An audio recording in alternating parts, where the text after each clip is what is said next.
Really a good question, because like a lot of the reason why he got kicked off the show the first time was because of the fruit forest.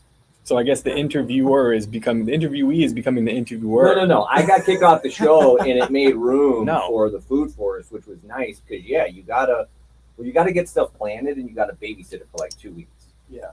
It doesn't really matter what it is. Like if you put a fruit tree in the ground, you better keep a close eye on it for like 2 weeks. Some stuff you can get away with just putting in the ground, and especially if you get rain during that time, you're good. Mm-hmm. Especially if you mulch, you got to mulch, because a mulch layer will hold in all the moisture. It'll slowly decompose. And if you just plant something in white sugar sand, which I'm sure you have at your house, it doesn't matter how much it rains, the water's just gone, dude. Just evaporates. Yeah. I have peanut hay out there, which is like this weed that sprouts a little yellow flower. That's peanut hay. That's what I have everywhere. Like, bro, don't till that up. The dude's gonna till that. That's a nitrogen fixer, dude. Oh, I know. That's what my neighbor said. Yeah, don't touch that. There's an area of the property. It's like the front kind of opening up of the part of the property that has. It's just. I remember I woke up in the morning one day, and I left for work, and it was just straight yellow, dude. Like, bro, thick. Do not touch that. Like I was like, I'm on another planet. Dude. Wait, so you just dropped a bombshell, dude. So you're plowing that? Yeah, do not touch that. Don't plow that. Whatever you do, don't plow that, dude. That's a nitrogen fixer. It's a ground cover. You go rip that out, you're gonna get all kind of weeds, dude. You're gonna get whatever weeds. Yeah. No, you want that. So, bro, say you've got all that growing, right? You got perennial peanut.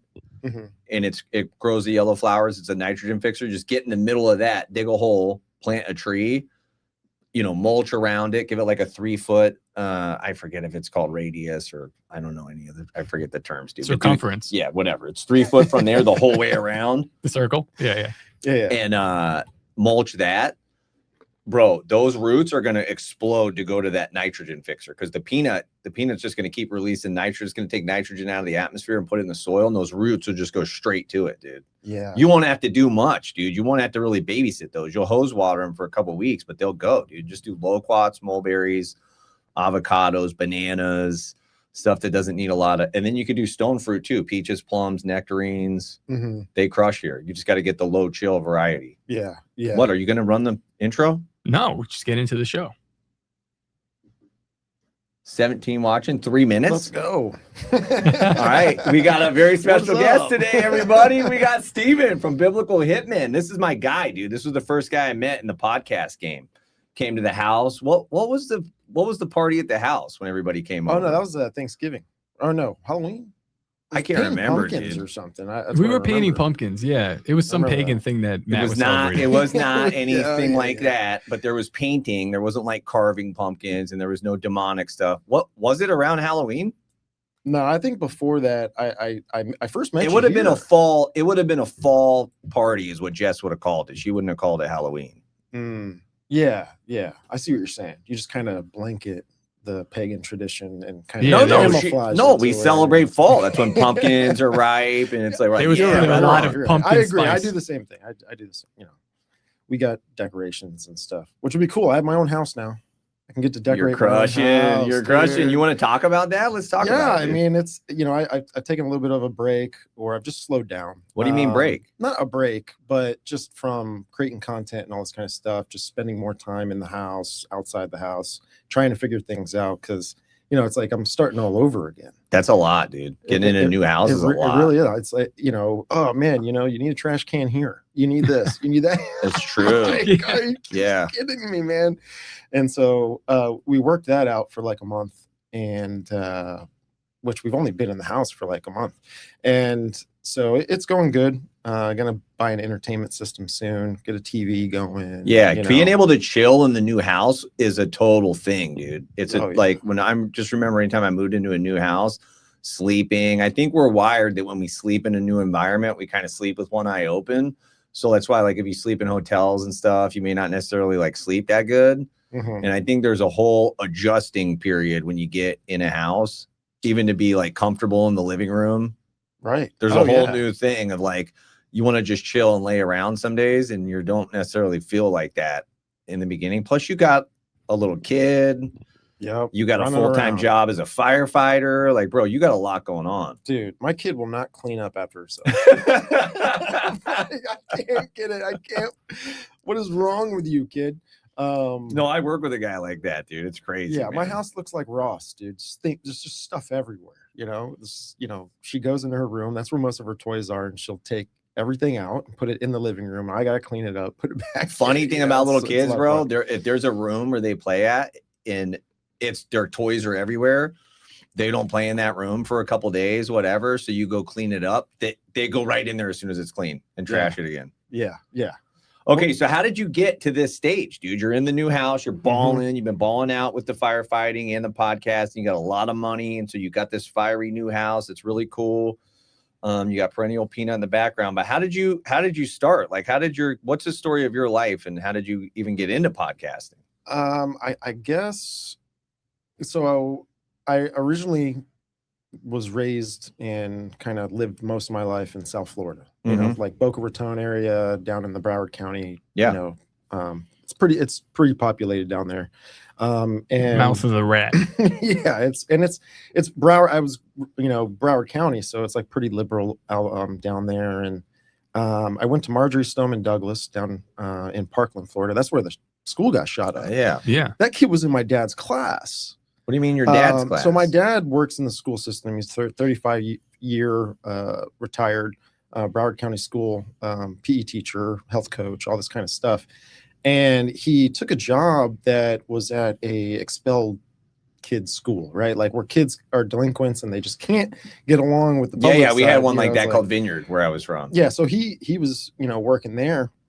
And then it was in that area, like Coconut Creek area, which is not too far from Parkland or Coral Springs. All these little satellite cities down in South Florida, they're all like 3 miles from each other, or they're all like maybe 3 or 4 miles big, But the kid was in his class, and my dad tells me, he's like, the FBI came into his class, requested his files, all this kind of stuff. Didn't really request, but more like was like, hey, I'm coming to take this from your stuff. We letting you know. Yeah. And so in the file, he remembers seeing, because they were kind of going through it a little bit right there, making sure they had everything before they left, and pictures of like demonic entities, demonic kind of, black sketch writings, almost like you're like, what's going on in the mind of this kid, right? Wait, in your so when the feds get there to look at your dad's files, the kid, he's got Nicholas drawings. Cruz, the kid Nicholas Cruz. Nicholas Cruz had drawings on like white printing paper. That was just like in a file somewhere. Yeah, because the kids they couldn't take anything home with them. It's kind of like, how old is this kid? School, right? This kid was like, I don't know, 17, 16. So he's 17, he's in high school, and they're drawing pictures, and then they're just keeping the pictures behind in a folder? Yeah, like everything gets put back that you do. It's more like, at a certain point, they teach you the arithmetic that you have to, right? Math, science, history, this, that. But then there's like yard time, right? And so what they do in yard time, they can't take home with them. So it gets stored in files, and it gets stored in, their workspace, their cubbies, like that's at weird, man. So that's the kid up there. That guy Nicholas was like Cruz, drawing demons and stuff. So whatever happened to this guy? I don't remember that story. What's funny, dude, is how I have some weird, interesting connections with this story, because a buddy of mine I went to high school with, I graduated in 2010. This happened in what? I don't know, 17, 16 or something. Audio is ahead of video for me a little bit. That's what they're saying? Yeah. All right, well. What's crazy is I think StreamYard, we're using StreamYard, right? Yeah. I think StreamYard, it has some sort of little latency or something. Really? I had someone tell me that. Restart. I was like, what? I can't redo it. So I went to high school with a buddy that was there on that scene. He works for Coral Springs Police Department, and where the kid ended up doing his business, walked in the crowd out of the school and left out through the back. There's like a side road of the school that takes you to a Moe's Grill, takes you to a Walmart, gas station, all this kind of stuff. And there's neighborhoods not too far from there. Like Coral Springs, South Florida, it's all neighborhoods. Right. It's all commercial or neighborhood. That's all it is. There's like no land. That's why I'm up here. That's why I have land up here. I'm like, I gotta get out of this hellhole down there.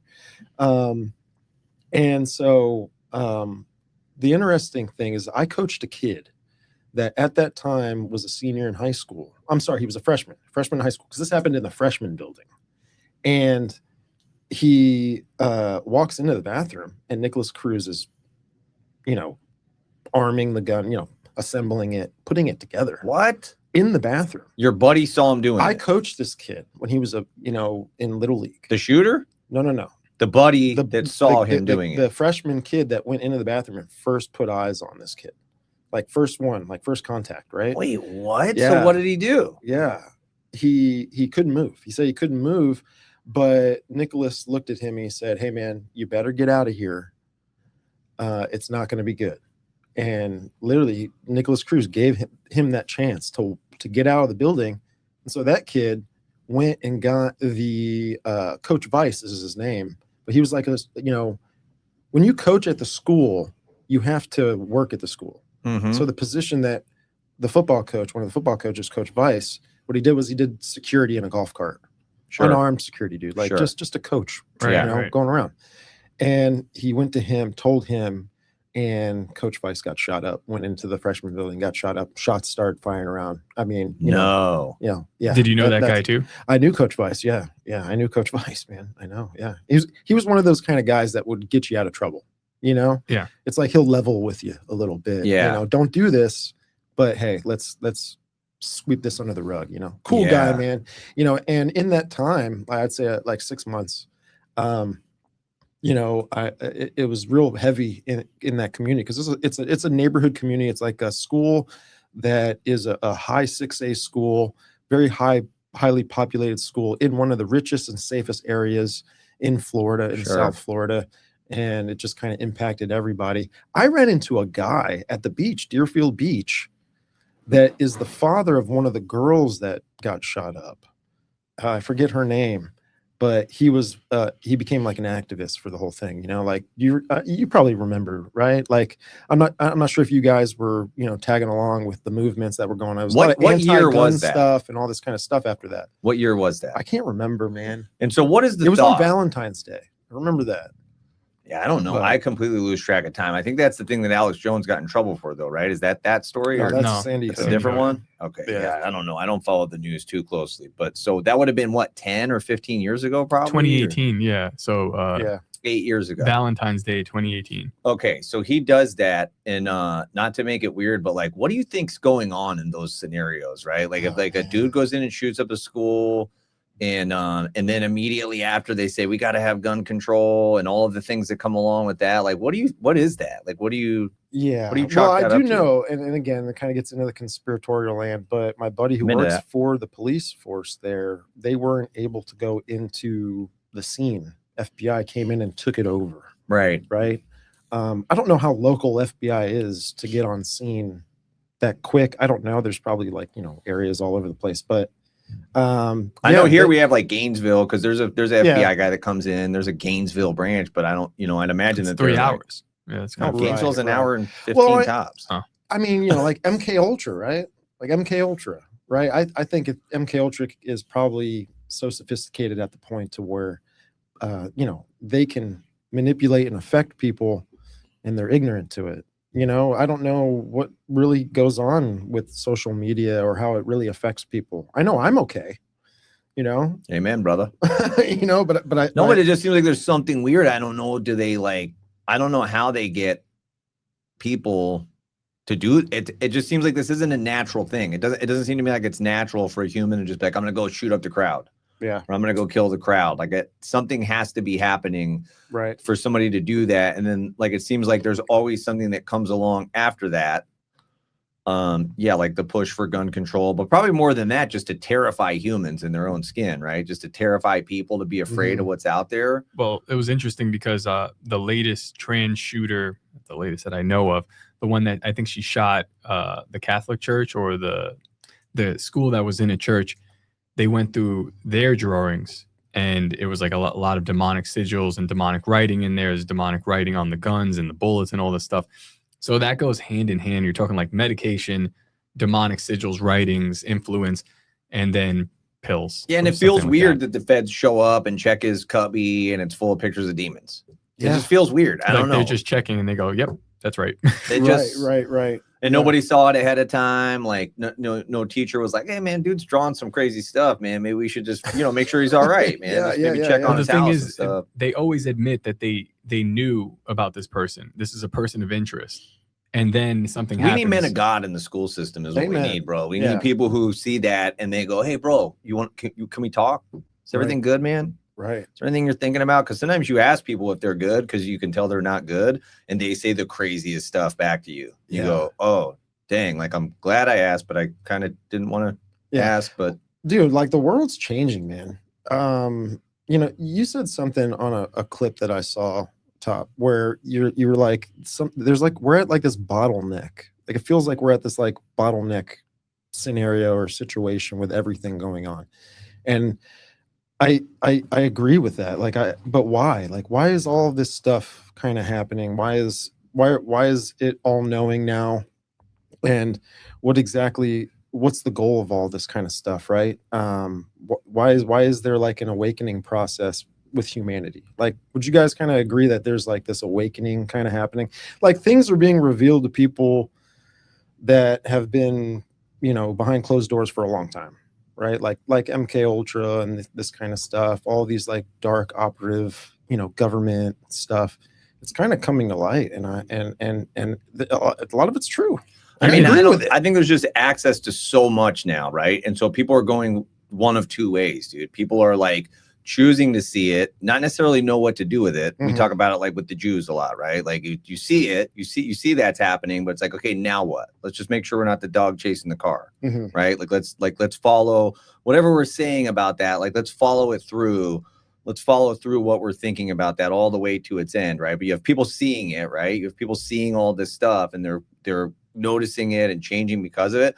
But there's a giant chunk of the population that is not, dude. That is still just walking in darkness like it's 2018. Right. 2020 never happened, and everything since 2020 never happened. And so you guys, I think, probably live in a world of where it's all the people who get it, right? Like they know what's going on. Yeah. But there's still a ton of people. And unfortunately, it's a lot of them that are in the current 501c3 structure that we call church in America. A lot of that section of people is really still kind of going this other way of like, it's just 2018 still. Yeah. So I don't know, but I would imagine it's just because there's so much information available now, man. Like there's so much information available through so many different avenues. And then it always comes back to like, okay, well, who's controlling these avenues of information giving? Yeah. And what's their goal? Right. Yeah. I know you asked me earlier, you were like, how did I get into this kind of space or how did I get whatever? But I that's where I went to high school, got shot up, right? Like hardcore. There was an acid bomb that also went off at that school. Like LSD? When I went to the school. No, like an acid bomb that blew up in the courtyard, like hurt like 3 or 4 people. Yeah. crazy rich kids. I wasn't rich. I lived in Deerfield. I lived. I don't know. The way you said that was a little suspect, bro. I think you might have been a little wealthy, dude. Well, the thing is, my mom and my dad worked in the school system, so I could go anywhere I wanted. So I was a baseball player. My dad played pro baseball. And so for who? For the Mets. No way, man. Yeah, he was 81. 81. Oh, happy Bobby Bonilla Day. Bobby Bonilla. I love that guy. Wait, so he's playing with like Darryl Strawberry and Doc Gooden and that's so funny. Like my dad he just left and he went back home down in Coral Springs, but he came up for a little bit for a week to visit and he was just telling me stories about Darryl Strawberry, rooming with him, catching Dwight Gooden, all these people, dude. Like your dad was a catcher? He was a catcher, yeah. And my dad was Gary Carter would have been after him? So this is so funny. Like my dad was Gary Carter before Gary Carter became Gary Carter. Like my dad was in that role. He was in that spot. He was projected to kind of like be that guy. And he got hurt. He had a mouth on him and they released him and let him go. Right? Oh, man. And so, because my dad could hit, bro. Like baseball wise, my dad, probably one of the best. And again, like this is bias, but one of the best hitters I think I've ever seen play the game. Really? Right? Wait, is there baseball cards of your dad? Yeah, there's baseball. I mean, yeah, there's baseball. No way. No he way. has one, yeah. I love this. And what's funny is what does that baseball card look like? It is 81? It's in the 80s, yeah. So it would have He's, been Tops. It was only like Tops and Don right, Russ, Tops maybe. and all Is this that. your dad here? No, that's my dad in the second picture right this there. one here. Yeah, that's my dad. Put right it up. Let's go. I want to Sorry, see you're it. gonna dox your dad, man. I'm like, No, you're No, good, you you're don't good. care, dude. He's famous. He was Yeah. Gary Carter before Gary Carter was. Yeah. So yeah, man, my dad played. He grew up in a small town, Geneva, up in upstate New York. Was the town star. That's Right. awesome, man. My whole family kind of was like the town star in this upstate New York area. Yeah. My grandfather was a bowler, a golfer, a football player, a baseball player, was, always at the top of the list of all that kind of stuff. He's in the Hall of Fame over there For bowling? for bowling. My grandfather's actually in the actual bowling Hall of Fame. Does he drink a lot, or did he drink a lot? No, he's actually like the cleanest guy you've ever Really? seen. Because Dude. bowling seems like the more you drink, the better you get. Is the only reason I'm asking. Yeah, It just yeah, feels yeah, like one of yeah. those things, like horseshoes. There's like certain things, man. And that's that- my dad to the left there too. this one here. Yeah, that's him in his picture there too. That's a great picture. Yeah. Let's pull this up. So yeah, he played and he went to Ithaca College, which is like a D3 college up in near Canada, upstate New York. That's where my area. wife's from, around that area. Yeah, it's beautiful up Around there, man. Rochester, I love yeah. that area, man. And my dad has 3 World Series championship rings up there. Dude, he loved the game, man, but he could hit, bro. Yeah. I don't know. I would even watch my dad play men's league as I'm playing in a bullpen pile of dirt, Yeah. watching my dad play men's league baseball, hitting home runs, dude. Yeah. Just cranking home runs off of guys throwing, 85, 90 miles They say an hour. those are the hardest guys to hit because they have no control too. Yeah. Like if you're playing, I've heard from guys that play pro, like majors, that it's easier to hit in majors than it is in like AA or AAA, because the guys in AA and AAA have the same speed, same movement. They just can't control it. So you're getting pegged like way more than you would in the pros. Yeah. So that's wild, man. Yeah. So then what'd you play? Catcher as well? Or you were like a I shortstop? played catcher. You Yeah, did? I played catcher, man. I played catcher. And when I got to college, my dad coached me from like 11 years old to pretty much 23 years old. You were It's still kinda playing crazy. at 23? Yeah, I was playing in a collegiate league. I was getting looked at to get drafted and all this kind of stuff because my dad had the connections. You know, he's friends with the scouts. Sure.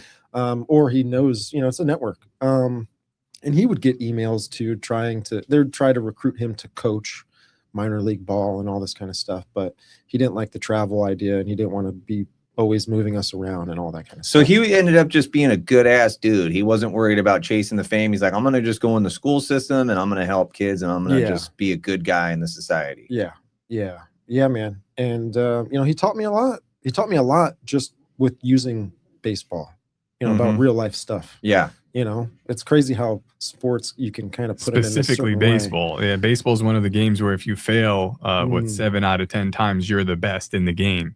So like you get comfortable with failure, you get comfortable with accuracy, you get comfortable with doing things fully and completely the right way. Like attention to detail in baseball that's 90% of the game. The rest of it is physical. Like if you're big, if you can throw hard, if you can hit, that's great. But if you're not paying attention, but that's life, right? Dude, yeah, I you're remember. absolutely right, man. I remember It's my crazy. brother was pitching in a game. We had pretty competitive little league in Livermore, where I was from, and I remember my brother pitching to Leon Threets. His brother Eric Threets played pro. Eric was my age. He played for the White Sox, but Leon Threets just jacked one off my brother that would have been like 100 feet over the fence, but he like pulled it. He just barely pulled, like it just barely went foul. And there was like this face of terror in my brother's eyes. Like he had just, screwed up so bad. And I'll never forget Bob Ehlers, the coach, said, it's just a long strike. It's just a long strike. Yeah. And it's true. There's so many lessons you learn from baseball. You get humbled man. by that sport, man. True. You get humbled, man. Before, I think one of the first times I was up here in Orlando before I ever knew I would be living near the area, I was 11 years old and my dad coached us. We had a travel ball team. We played in the wide world of sports up here. Yeah. Played all these countries like Hawaii, Japan, and all this kind of stuff. We took everyone down. Oh, really? We went 11-0 in the whole tournament. So the South Took them Florida all team down. crushed, huh? Yeah, we crushed, man. I played with a lot of players that are playing right now. Spanish guys? Yeah. Nicky Castellanos. He used to play for Detroit. I think he might be on Detroit still. I don't know. Tall, lanky kid. Played with him since I was 11. Michael Taylor for the Washington Nationals. Anthony Lobsta. Rizzo, TopLobsta, you know. He was No, good. Anthony Rizzo, I think he played for the Yankees too at some point. First baseman, big guy. Mhm. Yeah, he went to Douglas. You know, I was a freshman, he was a senior. Do you remember a long time ago there was this kid, Danny something, I forget his name. It was a big controversy because he was like 17 and he was pitching in the Little League World Series. Almonte. Danny Almonte. I'm at Cyclone Stadium, which is the Mets farm team, and I'm doing like an expo for like the scouts. So I'm pitching, and I look over, and everyone's crowding around a guy. I was like, what's going on over there? And everyone's like, it's Danny Almonte. It's Danny Almonte. Yeah. So I go over there, and the guy's throwing like 85, and they all have a gun on him, and they're like, because he has like star power, but he was throwing just as hard as he was as an adult versus when he was cheating. As a kid. Yeah. It was very funny, man. Yeah, man. Yeah. So he like peaked at 17. He peaked at like wow. He was 15. What was he? Yeah, he was like, Wow. I think what is the Little League World Series, I think, is like 12 years old or 11 years Yeah. old, but he was like 13 or 14 playing with these kids, Killing them. fake birth certificate, Oh, no. forged all this stuff, dude. Throwing gas, lefty on the mound from New York, dude, Yeah. tall, lanky. But he was like 5 years older. striking everybody out. These poor That's kids. not cool. These poor kids. They came up with their habits. Like, yeah, I like to watch Yeah. Johnny Rocket or whatever. Yeah. And this kid is just like got a mustache. And just That's awful. Dude, you know what's Yeah, crazy yeah. about him too is like life caught up to him. Meaning, you know, he was Yeah. like this big dude playing with little guys. But then when everyone got to his age, he never grew anymore. Right, and he right. was like small. No, Jess says that she was like the tallest kid in 5th grade, and she's the same height now that she was in 5th grade, dude. yeah, it was sad to see because like he was. Isn't that the argument with the trans thing with like the dudes playing in girls sports is like the same thing, right? They're just crushing. It'd be like he's pitching against girls, dude. He He's was the just original crushing trans. everybody. Danny Almonte is the He original. really was, man. Oh man. Okay, so you Yeah, crushed yeah. that baseball. You were doing your thing. Your dad's a good dude. Good dude. He's you know, coaching good dude. you. And then you're like in your 20s. And then how do you like So shift out of? I was going to Southeastern University, which is a Christian college in Lakeland, I've heard of it. Florida, and it was a fun experience, fun time. Got kicked out of there, got kicked off the baseball team. You're doing like all a this kind of seminary stuff. kind of thing there. What were you doing?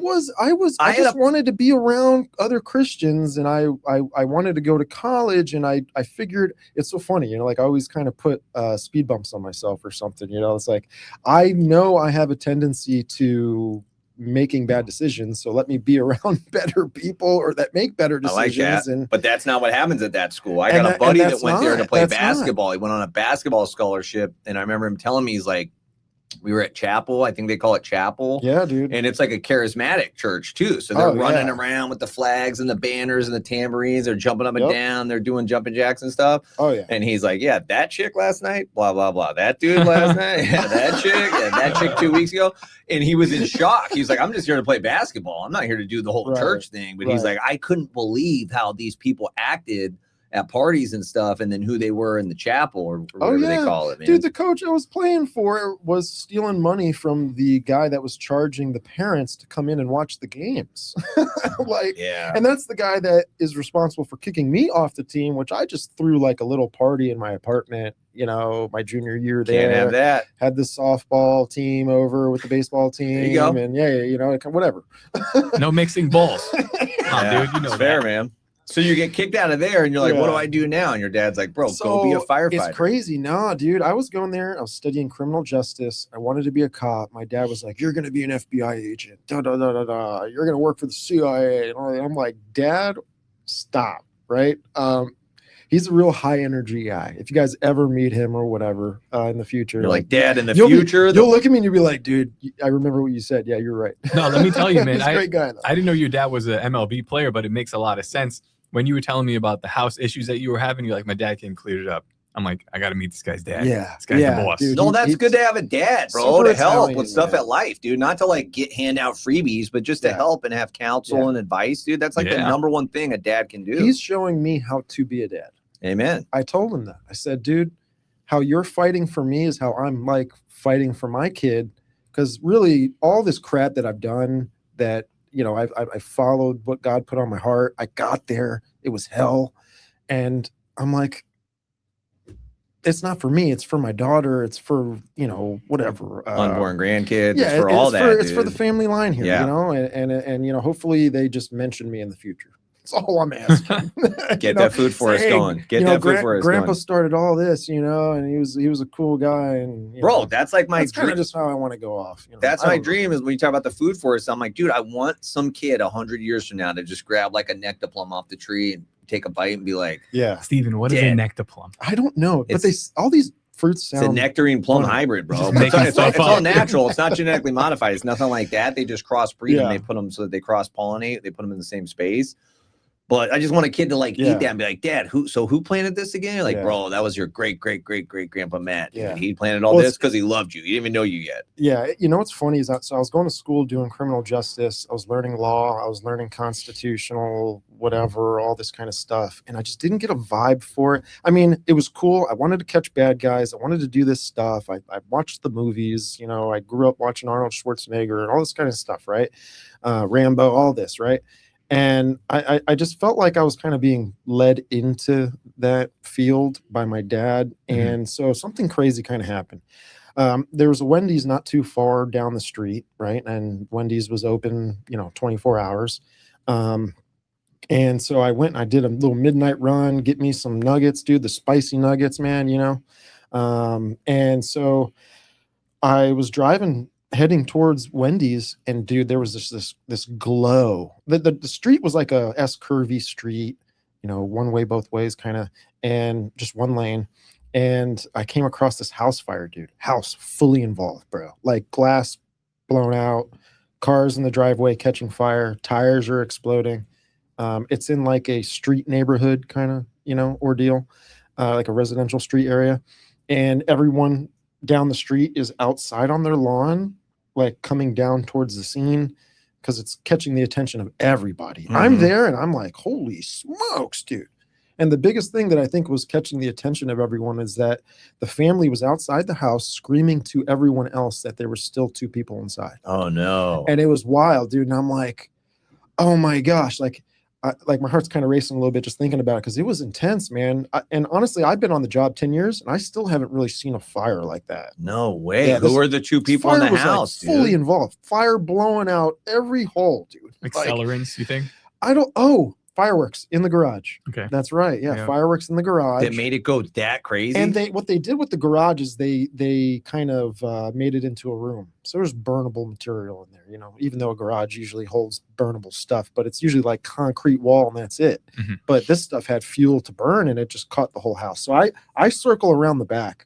I'm trying to help, dude, because it's like a stressful situation. This is before you have any fire background. Dude, again, I'm just trying to go get some spicy nuggets, man. Give me a small fry, dude. Like give me that frosty. And I'm like trying to do something, and it's so hot that like the air breathing is dangerous. Yeah, like, I'm sensing it. I'm like, I still remember. I'm like breathing it in, and I'm like, I can't breathe this. Like, I'm going to die if I breathe this. But something was drawing you to that. Well, I was like, yeah, man, I was like, I got to do something. And I ended up not doing anything, dude. Who were the people in the house? Watching. It was a grandma and a grandchild. It was a grandma and a grandchild. So what happened was by the time I got back up to the front, sirens are coming in, engine pulls up, the boys in the back riding backwards hop out. One drags a line into the house. A hose line into the house, and 2 other guys just kind of go right into the fire, dude, which I didn't know what they were doing, but that's a search team going in. The search team's kind of separate from the suppression team. One's there to search, one's there to put the fire out. Yeah, just trying to knock 2 birds out with one stone. Wait, so there's just some gangsters that just run up in the thing there, on dude, fire. They're like, we don't care, we're going in. Yeah. Dude, these people are firefighters are real deal. Dude, yeah. And I've had a couple of experiences on the job with walking right through kind of like that same kind of thing. Like, I've been a medic most of my career, which means I was like on an ambulance. So I get assigned certain positions and certain jobs. But one time I was moved, onto the squad truck, which does more exotic firefighter stuff, just to put it in lay terms. And so I switched with a guy to get put on that truck. I was on a 48-hour, right? So he's like, hey, man, you were on the ambulance that past 24-hour shift. I'll take it for you. You come on the squad, rest a bit. whatever. We get a fire, 6 o'clock in the morning with vehicles in the driveway. That's, suspicion that there's people inside. Right. Fire completely involved on the first floor of the building. And I had to go up and VES, a second floor window, which is vent, enter, search. It's called VEIS now. It's like vent, enter, isolate, search, which all you do is you break the window out, which it was a hurricane-proof window, and it sucked. So I ended up just kind of ripping it off of like the frame and just pulling the whole thing off. Yeah. And I was already gassed, tired, right? From a 24-hour shift. And on I got to go in. ambulance. Yeah. And I'm gassed from just taking the window out, dude. Like, I'm tired. Yeah. I was just swinging a 30-pound tool, 25 times into this thing. So I got to go in and search this room. I go in.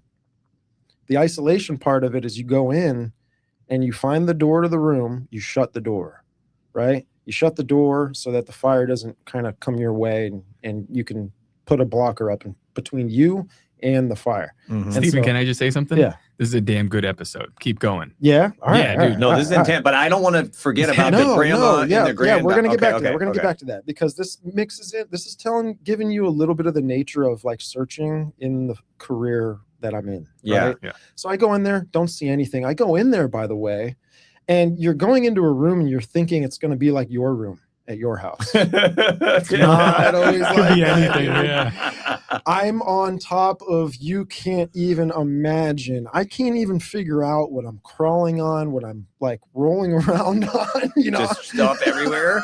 No, dude, I was a carpet installer, and we Dude, would take if apart someone had, people's like- rooms, and it was like Yeah. if they were there and you popped the bed open and like see under the bed, I can't even tell you the craziest stuff Yeah. we used to find under people's beds, dude. But Yeah. if they were standing there, we'd all have to pretend like we didn't just see all this stuff under the bed. Yeah. But yeah, people's rooms are not like your room. And I got a guy hanging out at the window, right? I got a partner. He's hanging out the window. He's orienting me. He's yelling at me. He's watching and saying, "Hey, get to the right a little bit." He doesn't see me. He can't see me at all, but I can hear him. So I can't feel anything with my gloves, right? My sensory Is there smoke? Is there you? I can't see a thing. I can't see my hand in front of my face. Okay. So I'm like beelining, trying to isolate this room, right? Because I know that any time this smoke above my head can catch fire, push me down to the ground, kill me Right. in seconds. Right. Like my mask can only So you come in the window, you shut the door that comes into the room, and you're just in pitch black, basically. Yeah. So I find the door. I find the door because I see a glow. Uh-huh. And I see a glow. It's because half the door is already burnt down. Mhm. So I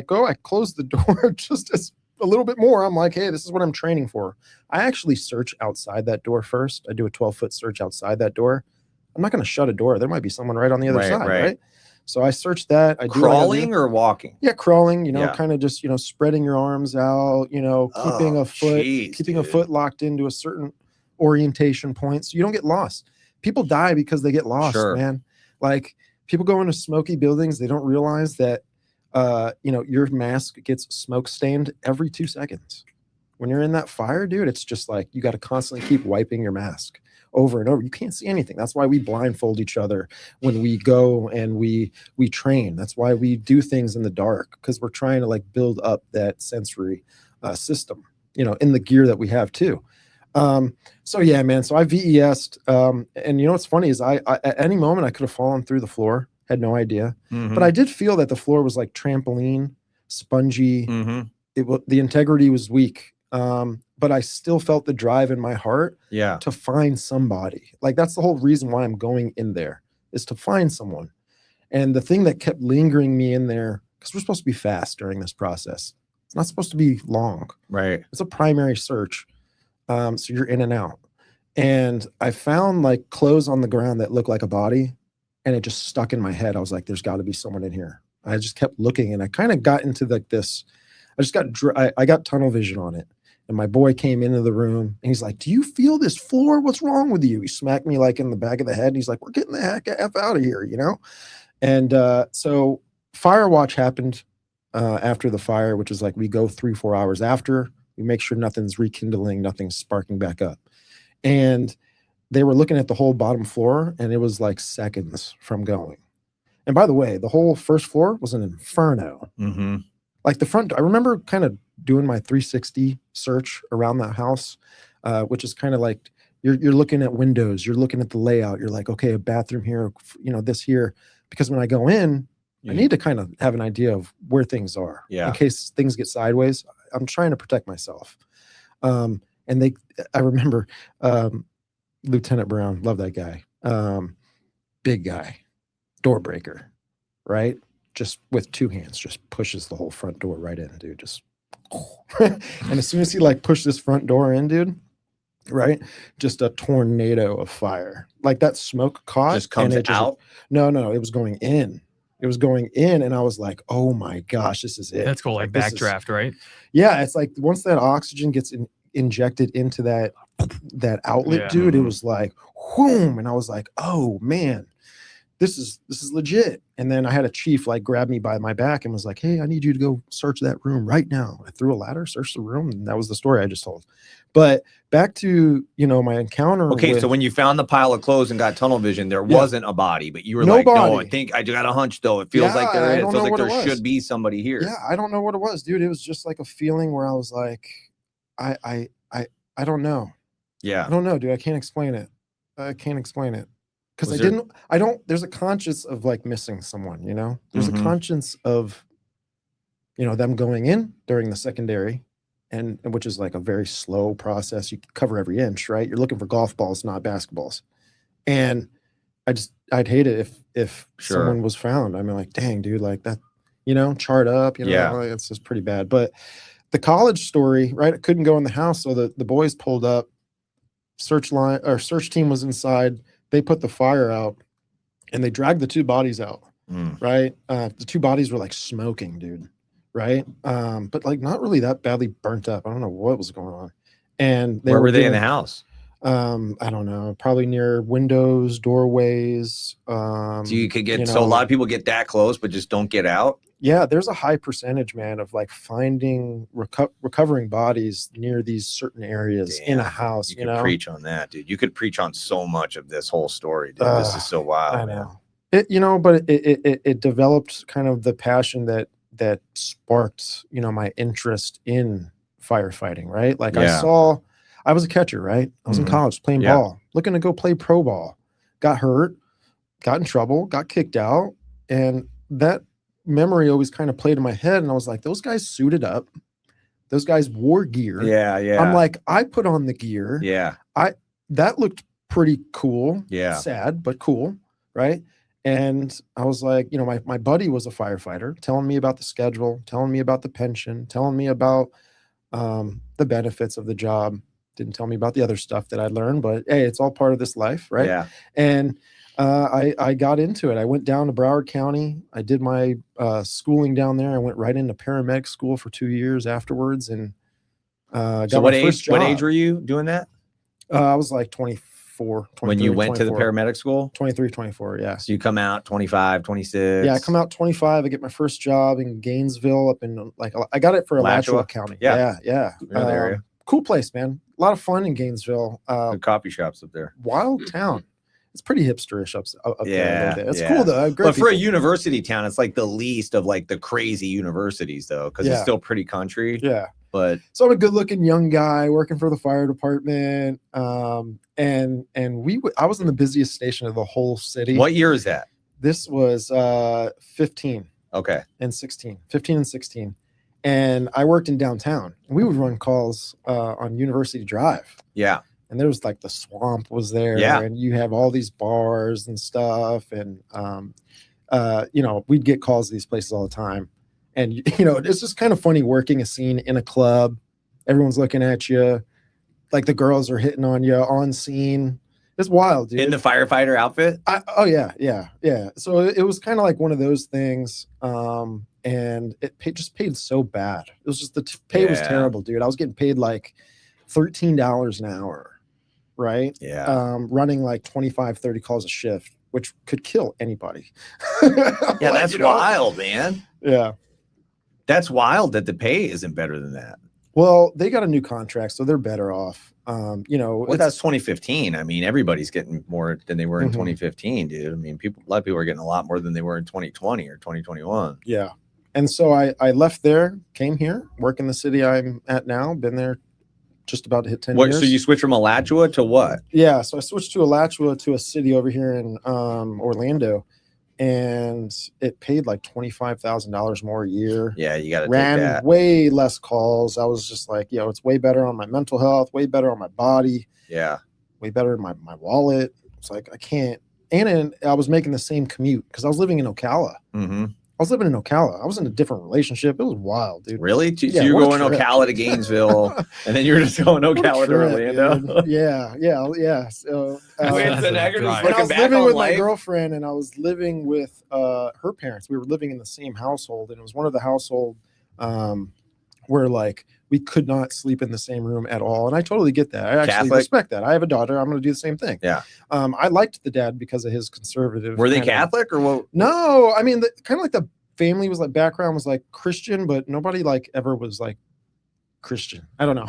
Yeah. It's like one of those things where like, oh, grandma's the Christian, like, but we all kind of believe the same thing. Yeah. It's just grandma's the religious. What do you one, mean? They know? just weren't professing? But if they're saying, hey, we don't bone before we get married, I mean, that's Christian culture. Like that's, so do you think that they were real ones, but just didn't? I mean, maybe again, like, I don't know. Just I don't just don't remember. know. I just don't know, like whatever, but yeah. And so that's where I'm at. And so I bought a house in COVID times. Oh no. This was like 2019, just before COVID, just before like, the things started going a little haywire on Facebook, all the propaganda started coming out.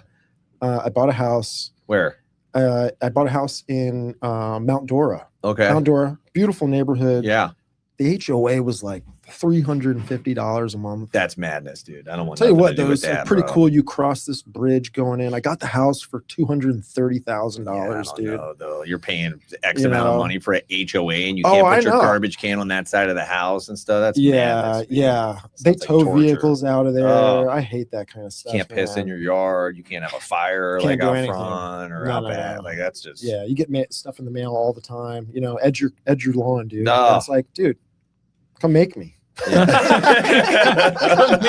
You know what I'm saying? We keep it Yeah. trashy Yeah, around you're here. big- We growing yeah. food.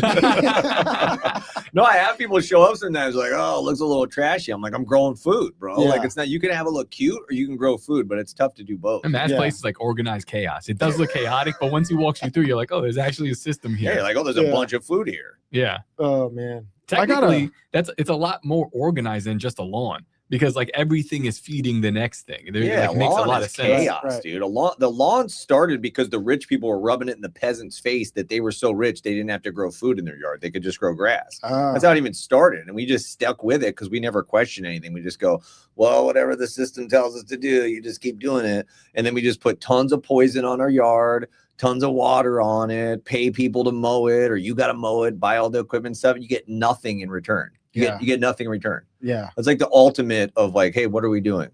Yeah. Right. Sorry to get you sidetracked. So Mount Dora, it's lovely. Mount Dora, but yeah, you got I an was like, where are we HOA. You go over a bridge. It's kind of like Disney vibes to get to your house. It was a cool experience. It had like a little river that kind of ran under the bridge. It was cool, man. It was a vibe. But I lived way in the back where the smallest like houses were. Yeah. The closest ones together, the first ones that were built. Yeah. And I had that house, lived in it for like 3 years. And dude, I was making like 15% equity a month. Yeah. In that whole time frame. Yeah, it's just the market was exploding. I remember sitting in my garage and just kind of looking into the world. We were living through Biden times and all that kind of stuff. And looking at all the things happening, and I felt like God put it on my heart. He's like, hey, sell the house. Cash out. And buy land and live on the land. What year is that you think that you heard the voice of God? 2022, 2023. Yeah. And I seems like a very rational thought. Yeah. Oh yeah. It was, came from my heart, but I don't think it was from me, if that makes sense. Yeah. Like, it was a nudge. It was a little nudge. It was like, I got all these things happening and God's like, hey, I need you to go this route. Yeah. And I was like, I was putting all the trust in it. And so I did it. I went and oh, by the way, this is the route of all of humans from the beginning of time up until about, I don't know, maybe 100 years ago. Like whoever didn't like live on land and grow some of their own food. I know. Take care of themselves. Well, I talked to my dad, and his grandparents had like gardens in the backyard, like they jarred stuff, they canned stuff. They didn't call them preppers. They called them people. Right. They're dependent on themselves for an actual chance, and that's the weakness of humanity. We're kind of like really, we have all this luxury. Yeah. You have Walmart and Costco and all these places. You'll get whatever you want, Chick-fil-A. You don't have to worry about your stuff. Yeah. So what was I saying? What was I talking about? You were talking about, so you're getting ready to sell the house, man. You heard the voice of God, like cash out. So you're saying you cashed out. You put like a $500K in your pocket, and then you were just like, we're assuming. No, so this is 2022, 2023. No, so you sell the house, it sells quick. Sells quick. So what do you do? Oh! Remember around this time there was all this like talk about BlackRock and Vanguard and like this buying hierarchy up all the houses. Of financial systems. Well, just that they were buying up houses too was I'll a tell big you thing. this, bro. I got like 15 offers cash from these companies. Right. And since this was like popular in the culture and like in the social media realm, I started to look into it, and I was like, I just track all these people back to Vanguard, back to BlackRock, investors, offering cash offers. I'm like, dang. But they were giving me just exactly what I was asking for. And so I waited, and a blessing came in where someone put in a $50K over the offer. Bro. Conventional loan. I was like, let's do it. Yeah. The family was from Texas, moving to Florida. I was like, they love this place. They love my house. Let's do it. And I sold it and moved in with my brother's, my wife's brother, and stayed with him for a little bit, had a baby. I mean, I didn't know that was going to get thrown in the mix of all this too. That was quick, but a beautiful blessing. And then we moved and we lived in with my mom, and we went through hell, ran into a shady shyster. Wait, what? You can't just brush over that. Oh yeah. Like the builder I went with to construct my home. Okay. Hold on. Because I think you brushed over a little bit. So you get out of that house. Yeah. You sell it. I buy the property. I look up on Zillow. Buy the property, but there's no house there. No house so there. You're moving with your mom. When is the baby born? The baby was born as soon as she came a year after we sold the house. Okay, got it. So I was like, so you're bumping and grinding in your mom's house. Yeah. Pumping and 9 months grinding. later, like here's the baby. Yeah. And then you're steadily looking into building this house on the land you just bought. What's crazy is the first plan was to get like a camper. We even went and looked at campers, put a pole barn out there, get electrical system out there, get the well drawn out there, live off that, save money until we can build a home. Sure. And that's the thing. I got plans, which were crazy expensive, right? You get these architectural plans done. And my architect referred me to a builder. So I called this builder, and this builder said, hey, what are you looking to do? Send over the plans, blah, blah, blah. He gave me a quote, dude. And again, I'm young, ignorant, I'm going to make mistakes. I'm going to learn from him, especially this one.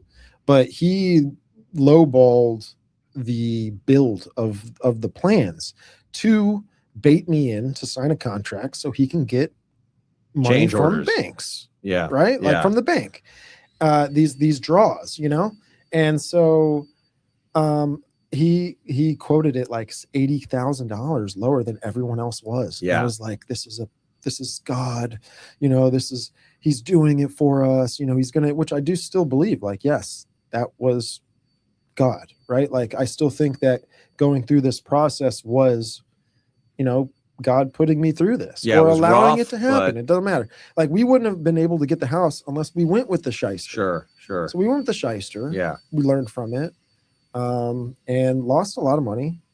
But you God had a lot of provided. money, so it was okay. You had a lot of money on that sale, brother. Oh man.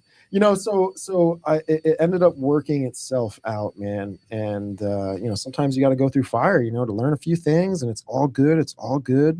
And, so you started podcasting in the So Mom's house? I started the podcast with Jesse Taylor, right?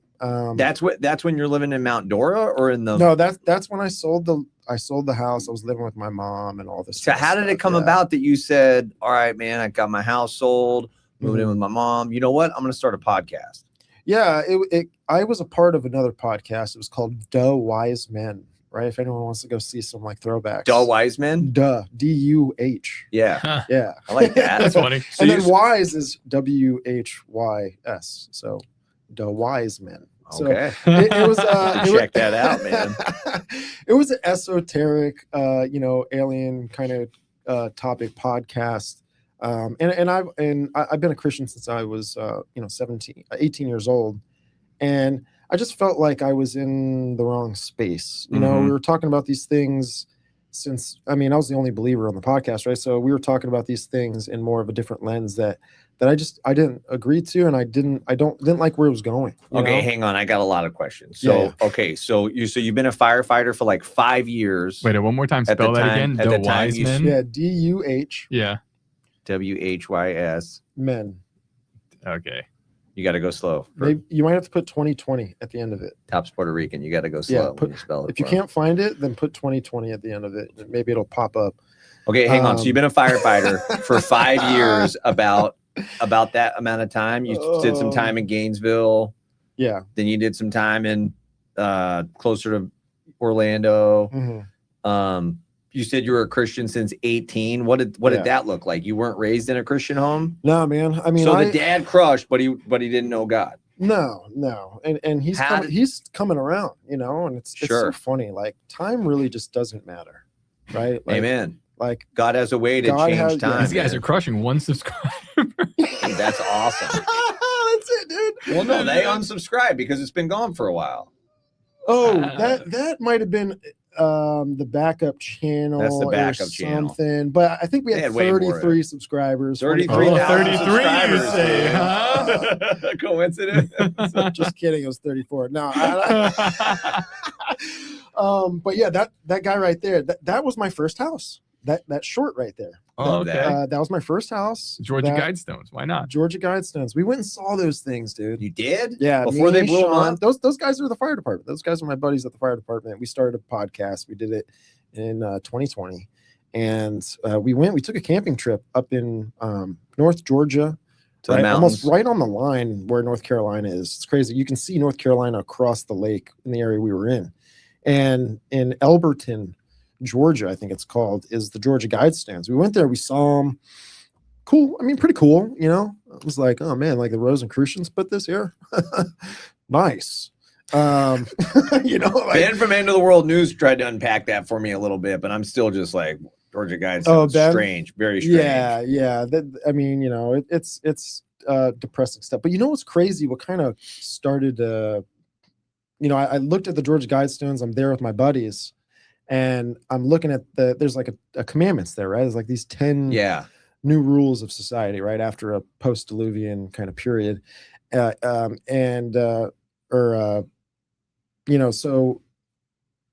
I'm reading them and I'm like, man, this sounds kind of terrifying. Yeah. Just because my Christian instincts and, the Bible, the Antichrist, Revelation, all this kind of stuff. And my buddy next to me, he goes, it actually doesn't sound too bad. And then the other guy was like, yeah, I actually agree. And I was like, oh, man. This is crazy. Something's not right here. Something's not right. Wait, so you feel like that was like a moment that kind of moved you, like, that kind of pushed you a little bit? The Christian optics of things. Like I need to get out of what I'm in. How did you come to Christ at 18? This is like crazy. 18, now. That was with the podcast. But when I came to the Lord, my buddy Scotty, still one of my best friends, he went to Teen Challenge. He got saved by the Lord there. In New York? No, this is in Florida. Right? Okay, they do them in high school. Okay, got it. So he came back home, preached the gospel to me. I was like, let's go to church. I was like, man, dude, I gotta get saved. I don't know. Something was just telling me, I was like, I just heard the gospel. I believe it. I was like, I need to get saved. How do I get saved? What's going on here? And my buddy was just like, come to service with us tonight, come hang out, blah, blah, blah. And I, prayed at the end of the service for the Lord to come into my heart. You know, I believe you resurrected, and all these things, everything, right? Everything was checked off. And I truly, truly believe, man. And I got baptized that night. You know, they were offering, you know, you can, you know, baptizing anybody, public Sure. baptism. As long as you got a pulse, yeah. I got a shirt out of it. I was in a 501c3 mega church that was playing rock and roll, you know, during the beginning. So what I'm saying is people can get, the Lord works everywhere, you know? And I went home. I told my mom what happened. She's like, why are you all wet? That's awesome. Like, why are you all wet? That's awesome. And I was like, I got baptized. I'm saved, Mom. And I was like, Jesus, you know, I just started getting into just preaching the gospel to my mom in such a interesting way because I was just so on fire. It was weird. At Holy 18, Spirit, so you're in man, high school when that happened. Yeah, high school, man. And so I go into my dad's room. This is kind of trippy, dude. I'll never forget this. I go into my dad's room. I'm preaching the gospel to my dad. You know, there's a lot of things that came out of my mouth that were biblical, but I never read the Bible. Yeah, amen. Okay. And I'm like, the wide road, the destruction, the narrow road, you know, the Lord came and died for your sinner, Dad. You know, it's just, it is what it is. Like, but this is the solution, right? Like, this is the truth. And everything I got done telling him, he got upset. He was irritated, annoyed. It's the second time we've heard that story this week now, right? And where the son tells the dad about Jesus and they're upset. Yeah, that's, I mean, it's happening everywhere, right? Like, and I think that's interesting because I go into my room and I'm like, my whole paradigm is just changed. Like, everything's different. I'm like, I'm not the same creation. I know that, like, the Holy Spirit's living in me. I just I'm not understanding. I'm not getting confirmation from Scripture to go, this is now what's going on, right? And so I'm sitting there and I'm praying to the Lord, and I'm like, Lord, if this is real, if this is an experience I'm going through, and it is true, I need a sign. Please show me a sign. Very humble, very like crying out to the Lord. Like I felt like something was very stirred in me. And my dad comes in the room, dude, kind of aggressive, pushes me back on the bed, throws his phone at me. Not like hard, but just kind of tosses his phone at me. He goes, stop texting me. I'm tired of this stuff. Don't want to hear it anymore. Leave me alone. Please. Like, I'm telling you, son, stop. Wow. And I was like, what are you talking about, dude? And this was just after that prayer I said, and my dad goes, look at the message.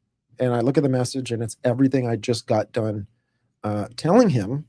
And at the end of the message has a photo. This is on like phones with buttons now. And it has a photo of hands kind of together, you know, like a praying kind of hands look or whatever, with like a dove over it or whatever. And it said, everything your son just told you is the truth. That was like the last kind of cryptic thing at the end of it. Who sent the text? It was a number. So I still remember it. My dad had a Nokia phone. It was a push button Nokia phone, right? When you had to text things, you had to hit 2-3 times to get to C. Boomer. You know, you had to get to E and all this stuff, right? And the number was so long that it just filled up a box of character space that you had to that you could put in for a phone number. That's all the number was. It was like something like 20 digits long. Right? It was long. This is madness. Like, the number when it had the number, it had 3 dots next to it. So what do you chalk this up to? Added to it. So my dad goes to work the next day, kind of is telling people what's going on. Wait. So you said, Dad, I didn't text you that. I said, Dad, I didn't text you any of this. He goes, stop playing with me. And I said, Dad, I didn't text any of this to you. And he was kind of like freaked out and just kind of like distanced himself from me and left, because I think he was still dealing with what the heck that was. Right. And so he goes to work. He's not going to talk to me about it, but he goes to work and he's talking to his you know, associates and colleagues or whatever about it. And, you know, he goes, and it's later in the day, and he goes to look at the message again. He was just kind of going back and looking at the message over and over again. And it was gone off his phone, right? Later in the day, taken off. It was deleted. It was, I don't know, maybe its time ran up. I don't know. I don't have any questions. I don't have any answers for you there, but the message was gone, because then he came back that night and told me. He's like, hey, that message is gone. And I tried calling the number, and it wouldn't even go to a dial tone and all this kind of stuff. And I think that was confirmation of what I was crying out to. This is wild though. Like, what? Like, where does that text come from? Where does that come from? Spirit realm, man. Like what is that? You know? I don't know. That's wild. Yeah. Man. Like you're not And I think changing my mind now. I think a dad especially You know, like, is just not going to take that from a kid. Like a dad is every human on planet Earth is already going to be feeling something when somebody approaches them with the gospel in the name of Jesus Christ. They're already going to be feeling something. But then for it to come from your kid, you're just like, it's your major tension now. You're in major defense mode. Yeah. So he's probably just completely confused. Confused, man. And we still talk about it to this day. So what happened to him then? So I was, I was like this new kid. And then my dad would always say like, where's my son? Where's my son? You know, because I was just no way, man. I just started like being different. Yeah. I started being different. Amen. Man. It's like, I know the truth. I love the truth. And, you know, I'd go to school. And the only thing I had from Scott, because remember, he came and what do you mean when he said, where's my son? Was he saying it like in a bad way, or was he kind of joking just like, with I you? miss my son. Like in a joking though, or you know, kind of because that like, would hurt a little bit, bro. If I can imagine saying that to my son and be like, bro, I miss my son. Like yeah. So he was kind of meant it. Yeah. So I went through that a little bit, and there was tension between me and my dad for a few years, and then he you know, he went to church and gave his life to the Lord. No way, man. You know, and he's there. He's just not. I don't really know how there he is. You know, I think the Lord knows everyone's heart and all this kind of stuff. But he's very he accepts the story. He accepts what I have to say to him. You know, if I'm talking about the Lord, he's there for it. What do you got to say? You know? Yeah. And it's a beautiful thing seeing how, you know, it's gone through time. Well, accepting the story, accepting that the Bible is the story of reality, to me really is what it means to have faith, man. Like if you're accepting what the Bible spells out and saying, this is the story of reality. This isn't a religion. This is the story of reality. People who say, yeah, I'm with that, man. Yeah. And I'm willing to live accordingly. That ultimately is faith. Yeah. And I just feel like, just with my whole story, where I'm at now, I feel like the Lord's putting it on my heart to just share the gospel with people more. And it's not easy. Like it's tough. You go through obstacles with the flesh, you know, with trying to share the gospel to people and all of this. And there's ways to do it, you know, that there's a good approach to, you know, doing it. It's so funny. We had a guy get into a wreck, right? I mean, he hit a car going 45 on a motorcycle, and you know, young kids, 17 years old, riding a motorcycle around, shouldn't be doing it, was wearing his helmet, saved his life, works at Disney. And, you know, he's kind of like, you know, has these repetitive thoughts, which is like a symptom of concussion and all this kind of stuff. So he's saying the same things over and over. And it kind of gets annoying because when someone has like a head injury like that, they really want the answer to the question that they're asking. And they're going to keep asking that question over and over again. They forget the answer because of like short-term memory. And then they ask because they really want to know, you know? And so I was like, man, dude, you know, the helmet saved your life. I was like, you know, I was like, something was looking over you, you know, today. And he's like, yeah, you know, maybe I should go back to being a Christian. And because I was like, you know, you could have died, you know, his leg's broken and all this kind of stuff. And he's like, you know, yeah, maybe I should get back to my faith. And I was like, that's a good idea. That's a great idea, man. You know, he loves you. You know, I was just kind of like, you know, just sharing it there, you know, and I got like other people in the back of the ambulance. They're like, what is going on? There's a religious conversation going on right now. It's funny how. And I'm like, shut up, dude. There's a little Jesus over there that we hand out to people. Like, it's funny because Matt loves those. I'll see him on the ambulance, like little tiny, like, you know, Jesus Christ things. But but it's like, that's real life, man. Like that's how people are won to Christ is just real life, like real things like that. Like that is what you should say to somebody who just didn't die in a motorcycle wreck. Yeah. Say, bro, like you're living on borrowed time, man. Don't you think maybe you should consider who's the creator of everything and maybe, you know, get in touch with him about this and see what he wants to do with your life? You want a water or something, dude? Oh, I'm good. You sure? I'm good. Yeah. Okay. I'm good, man. Thank you. I was going to text Brooke and see if she'll bring us something. That's nice, man. Top, you want anything? No, I'm good. Water That's actually my water. Don't look at my water. I was like. From yesterday. Nice. Yeah, man, and that's where I'm at, and with the property and everything, I feel like the Lord's putting it on my heart. He's like, hey, you got to start from, you know, the ground up here, but I want you to build some sort of ecosystem that helps or that helps me and my family, number one, but survives on its own. Yeah. You know? Yeah, something timeless. Yeah. And God's created things in that manner for it to survive naturally on its own. Yes. You know? Well, that's what you were asking, is like, how do you must have a routine. How do you take care of this? It's like, well, ultimately God takes care of it. Like if I stopped tending to the farm, for the most part, by the grace of God, it would survive. It'd end up being a lot of work and I'd lose fruit and, you know, everything else. But for the most part, it would survive. Like like God takes care of it. Like Paul says it like that, even in the spiritual life, that like, what does he say? I watered, I planted, Apollos watered, but God gives the increase. Well, he's saying that reality from the natural realm. That's like, you can water, you can plant, you can water, but God is the one that makes it grow, right? Yeah. Yeah. So it's the same thing, but to me, that's like way funner than like, you know, you could go out on the boat this weekend and have a fun time with the buddies. But to me, to plant a fruit tree that somebody's going to be eating off of 50 years from now, I get way more of a rush from that than like just going and having a good time this weekend. Yeah.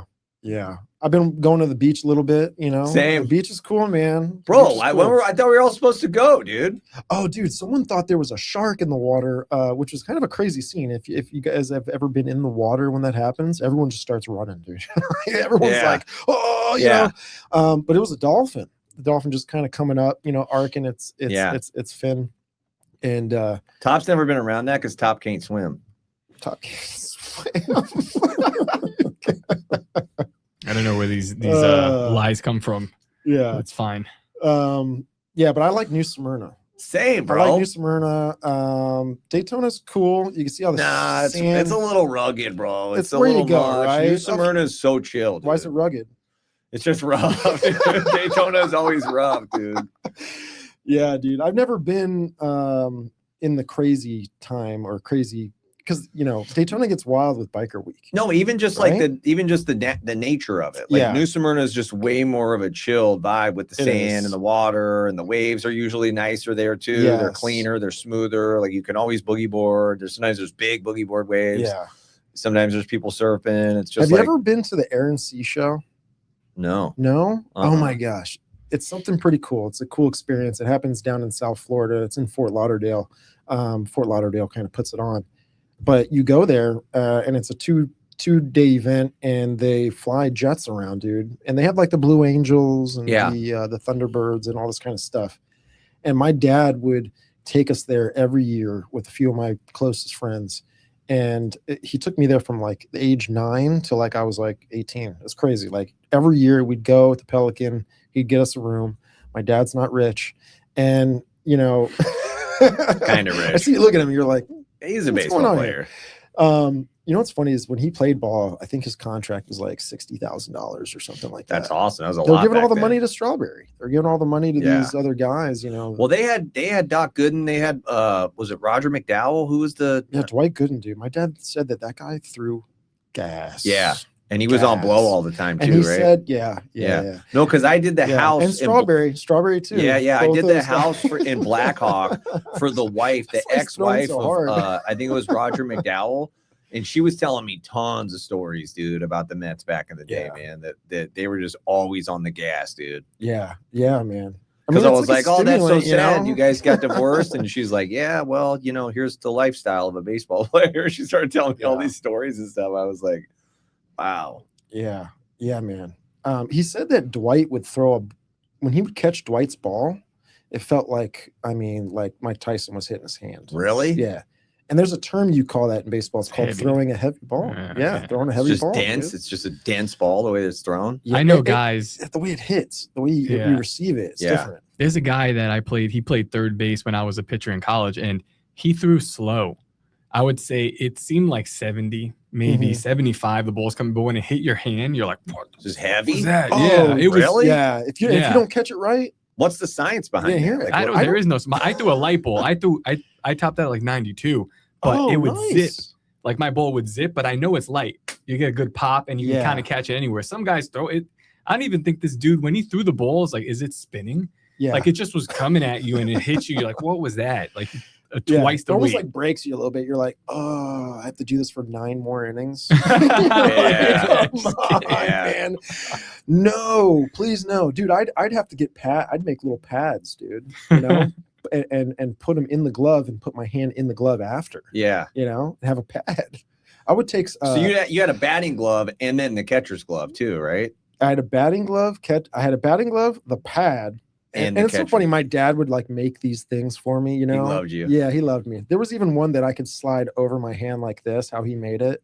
And it was phenomenal, dude. My dad loves me so much. I love my dad, cool, man, you know, and I was an only child. So he grew up in a sports oriented, very competitive family, very Italian. And he wanted his kid to succeed and learn from his failures, you know. And some people would say that he was too tough on me growing up, but I wouldn't take it. Same. Yeah, no, it is what it is. You know what I'm saying?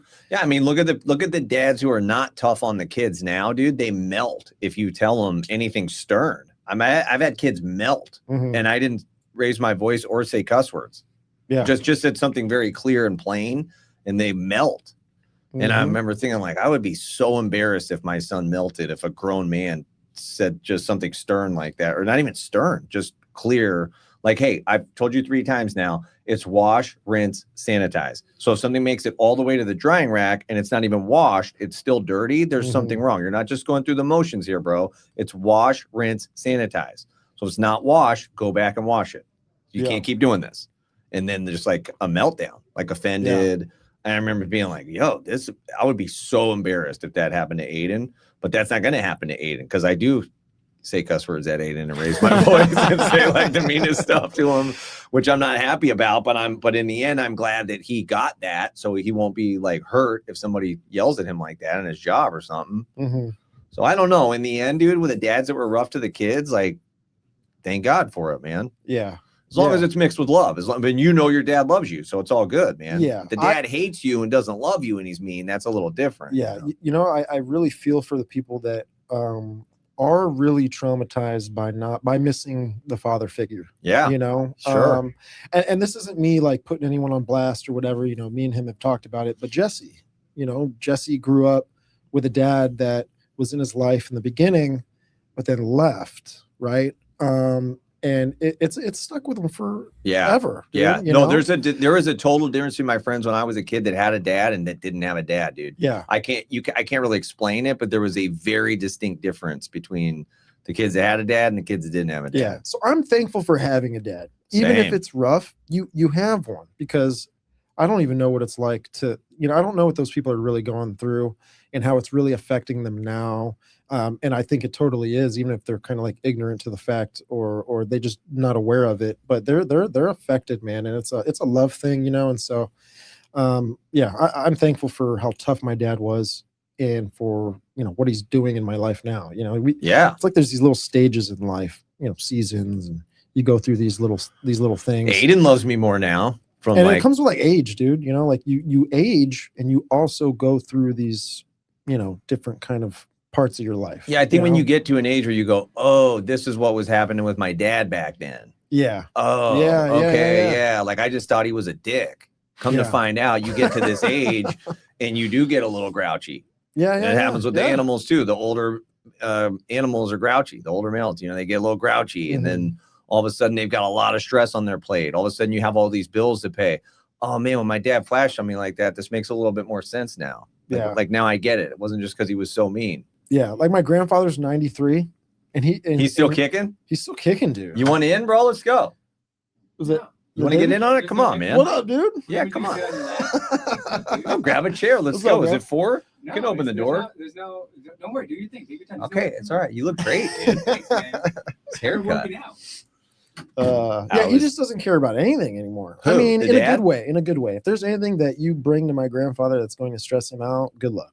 Okay, gotcha. Yeah, yeah. And I'm like, man, that's nice. Yeah, that's a nice life, But I think it just comes with like a wisdom thing, or it comes, obviously with age, and plus, he's like, I'm gonna die anyway, so he's like, whatever.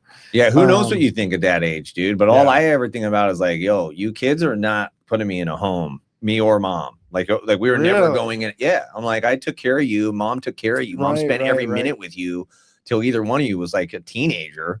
Like, you're not just going to put us in a home when we get old. Like you can have all our money and you can have all our stuff. Like, I don't care about that, but I'm living with you in some way, shape, or form. I'm not going to burden you. You can put me in a shack like that's on the side of your house or whatever. Like that's fine, but you're not going to put me in some place, especially when I'm old and maybe get confused in old age. By the time you're 120, you might start getting like confused. You might start to be like, not really know where you're at. Like, I'm not going to be in some home with people I don't know at that time. I'm going to be with my loved ones. I'm going to be with like you guys, your kids, your grandkids. Like, you guys are not getting rid of us. So we've already like made that deal with our kids. Like, I don't know how this is all going to shake out with whoever you guys marry or whatever, but like one of you guys is going to take care of me and mom. Yeah. And that's how it should be, man. But I'm setting my life up to where I'm not a burden to them. Like, I'm building a farm for them. I'm building some stuff for them. If any dollars that I have or however many commas and zeros are in the bank accounts, like, guys, you guys can have it all. You don't have to wait till I die. Like, if you want it ahead of time, take it, because I'm not going to need anything when I get old. Yeah. So I don't know. I think that is I think that's how humans have done it from the beginning of time, dude. This thing where people just get old and they go in the home and they set their whole life up based on doing that. Like people look forward to that. They save their money based on they're going to go in a home one day. And if that's what they want to do, amen. I'm not knocking anybody that chooses to do that. They like that. They think it's cool. It's like going to a hotel. You know, they're like in their old age, they're going to chill in a hotel. But I tell my kids, like, we're not doing that. You're not doing that to your mom, dude. She sacrificed more than anybody. You're not going to put her in a home. And I'm going with her. So like, you can't get rid of me either. But yeah, that's cool, man. The dad, the grandpa, he's 93 and he's just chilling. You know, he bowled a 300.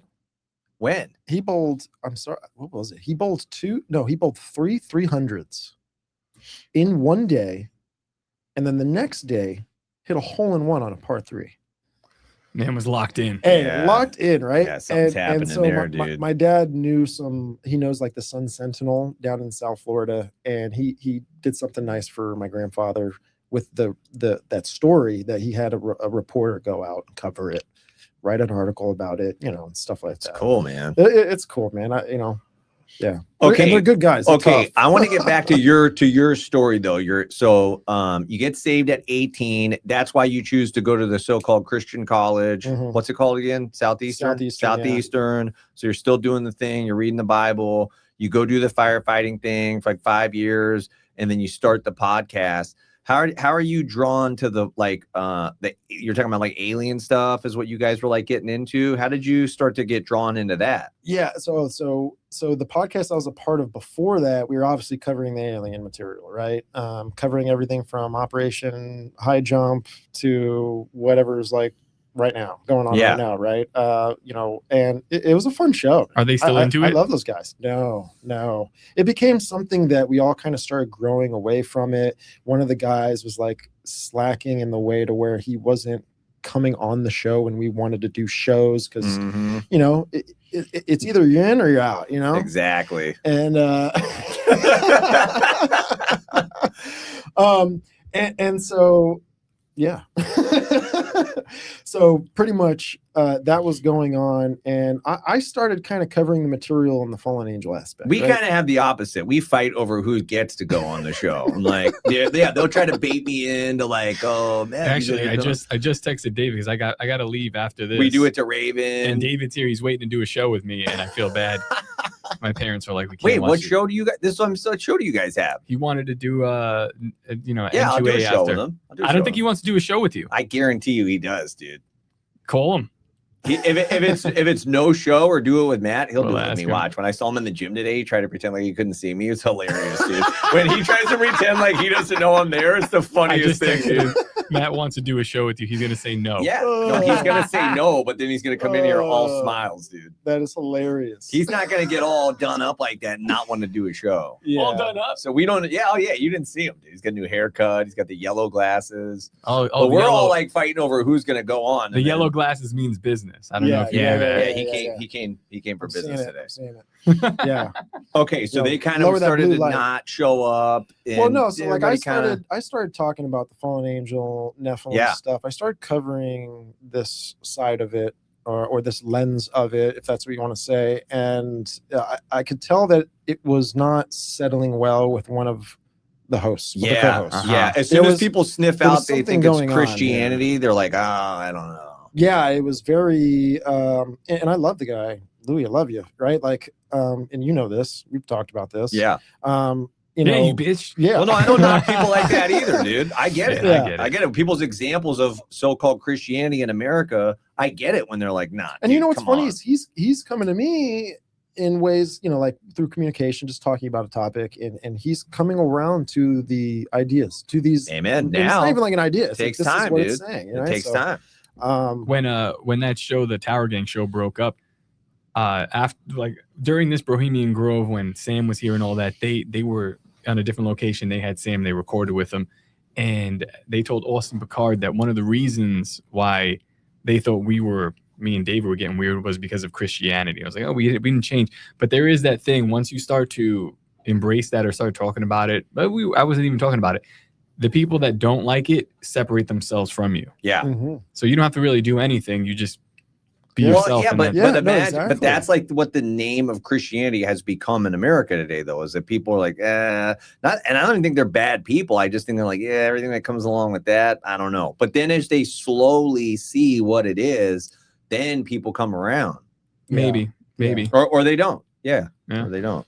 Yeah, they're so, you know, people have been so abused just by the wrong story of the Bible. Yeah, Right, like sure. like the wrong intentions of everything, and you get people like Billy Carson and these people pushing this material, and people only have to hear it once Mhm. to create opinion, Yeah, and then now they have an opinion of the Bible they've never opened it's a it. great point. You dude. know, Read that.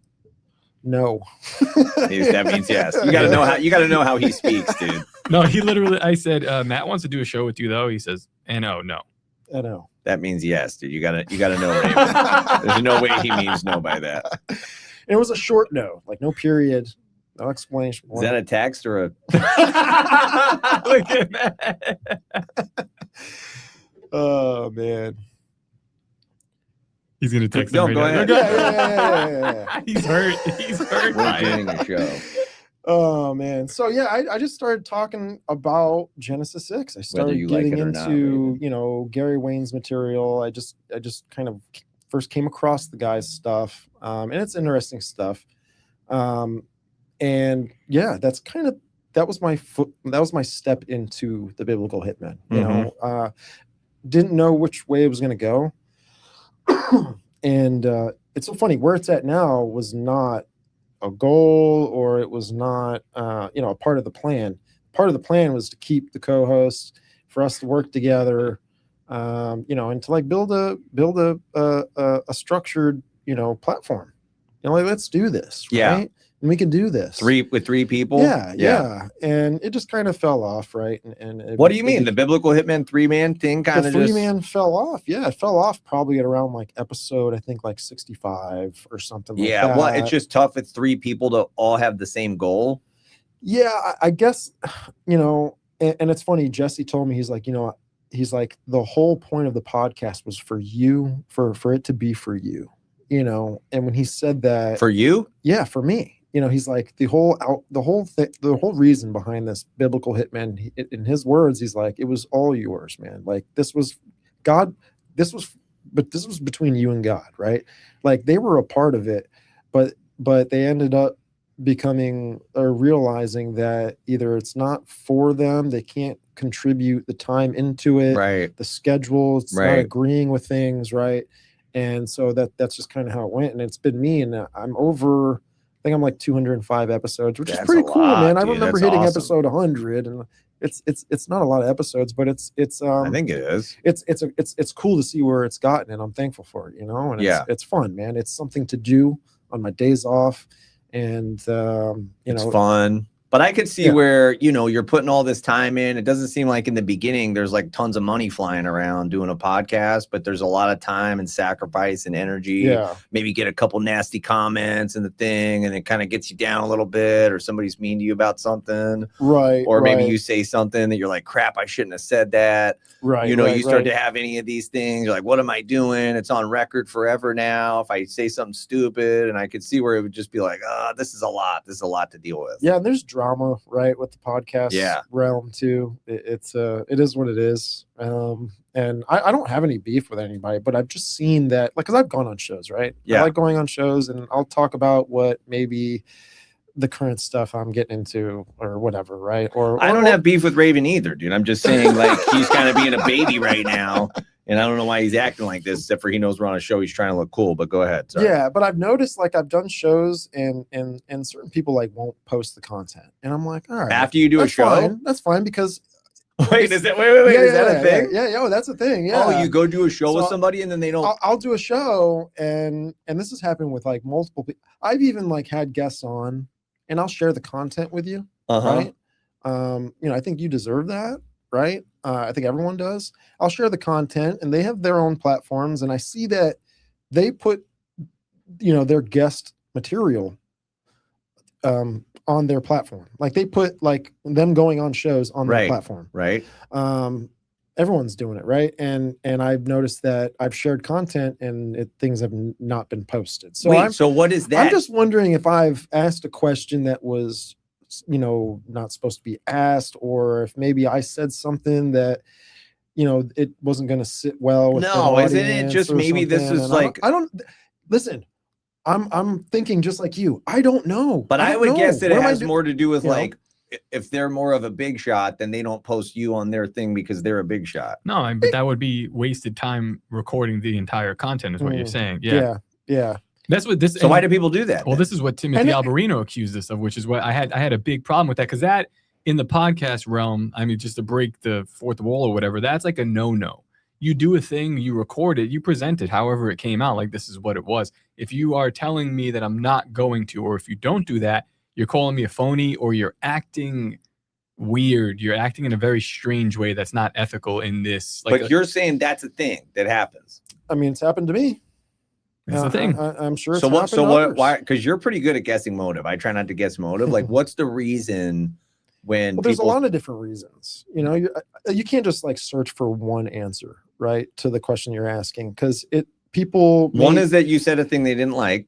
Well, maybe that's probably the lowest on the list, right? Lowest on the list is that. Yeah, or something that needs to be edited, or that's something that's not YouTube friendly or something. But I would never, they can just edit that out. I would never light someone's show on fire, or talk about something in that way. Oh, geez. So you have to know what is the stuff you can't talk about. Or how about this? Like, there's a lot of people that are starting to realize that there's trendy topics that the algorithm actually will push your material. So if you don't say those trendy things, or like don't bother posting it.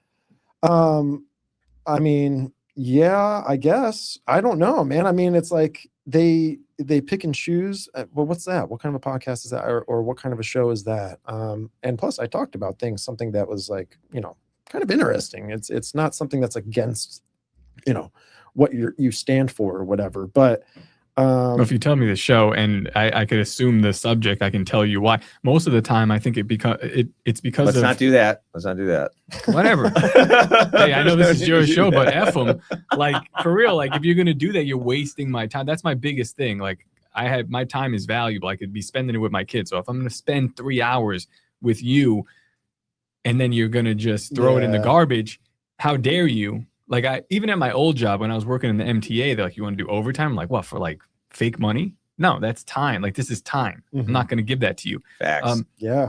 Well, a lot of the time, I think what it is if you're running up against a narrative that they're formulating or trying to push, and then that gets really weird. So you think that's the main thing? You're right, bro. You are right, and that's what my instincts are telling me, and that's shocking. Like, that's kind of shocking because it speaks a lot. It speaks a lot. There is speculation, which I try to stay away from, but you're making me speculate. No, this is all new to me. That because that's what I'm saying. If somebody says, "Hey, let's do a podcast," I go, "Well, I'm not going to post it." It's like, well, then what are we doing? I don't know. That just sounds crazy to me. Yeah. But I think maybe that's the thing, is like they have a narrative they want to push. And if you come on and be maybe a voice of reason, now, I understand that doesn't really go with that narrative, they're like, oh, well, I'm not posting that. And I think that's what's going on, because, maybe I'm calling out something that people may not agree with, but it's there. Okay, so then the bottom line is there's a lot of podcasting that's just for the money. It's just for being successful at podcasting to get the money. No, not necessarily. So, all right, so I'll give an example, and I can only assume because I know what your content is focused on. If you go on a show that's going to be big on aliens, well, let's say they're not coming from the Christian perspective, and you shoot a hole in their boat that's the size of a cannonball with the information you're bringing. Sorry, dog, I'm just bringing information. But now your last 400 episodes you did with all these Gnostic losers that have been coming through here, you might as well throw it out. It's either you right your ship or you ignore this like this never happened. Now, that's a big hole in your game. Yeah. Not in my game, because I can have any of you guys on, any of those guys, and I can be like, yeah, say whatever you want. Yeah. And then my fans will listen to it and they'll go, that was gay. And then we just move on. Because like we yeah, already like know. That seems like a better model. It's just like, hey man, Well, go ahead and say imagine. whatever you want. It's all good. Let's talk through this. You think the truth is a better model? Yes. Okay. Yeah. See, that it's interesting how that works, right? Yeah. But I don't like the idea of trying to podcast for views or for money. That just seems like a bottomless pit, dude. That just seems like that's going to be trendy, and you're going to have to change who you are every year then, because everything changes. And trust me, like I get it. Like people are they're feeding their families off of incomes, off of the platforms that they have. I get it. It gets to be a sketchy space where I can have an opinion on it. I can say what I want about it. People may not agree with it, but I can empathize with it. I just can't say that I'm in the same boat. I have a job. It's different. I also content create, but it's not my full-time job. Right. So I'm not put under that stress, and stress makes you make decisions. Sometimes you make decisions you don't want to make, but it becomes a system where it's like you can be manipulated by the algorithm. I was going to say, it probably gets a little, I've even noticed if like people like if you're getting 50, 100,000 views on a topic you're talking about, and you go and you start talking about another topic that maybe you get 10,000 views, what are you going to start talking about? Yeah, because it's so exhilarating. It's like a dopamine rush to get a bunch of views or a bunch of likes. Yeah, but you're also making easily $800, $1,000 more on that video than you did another topic you were talking about. Yeah, that's rough, man. It kind of like... So you better set your course ahead of time if you're going to get in the podcast game, as opposed to just like jump in and see where the current takes you. Yeah, and I get it, man. So, I mean, but I do think it falls into the narrative thing, kind of like what Top's always right. 100%. Been in here too long. Even when he's wrong, he's right. But it's fun working with people, and I'm kind of like trying to humble myself more to where, I want to ask questions to guests, but the thing is how in interviews they'll send you over a kit. Mm-hmm. They'll send you over a photo or multiple photos. They'll send you over questions to ask. They'll send you over key points. Yeah, all that stuff. Wait, were we supposed to do that? We don't do that. We should. We don't do that. Low grade show. Well, that's what I'm saying. Like podcasts can be very formulated. They can be structured behind what the viewer is perceiving.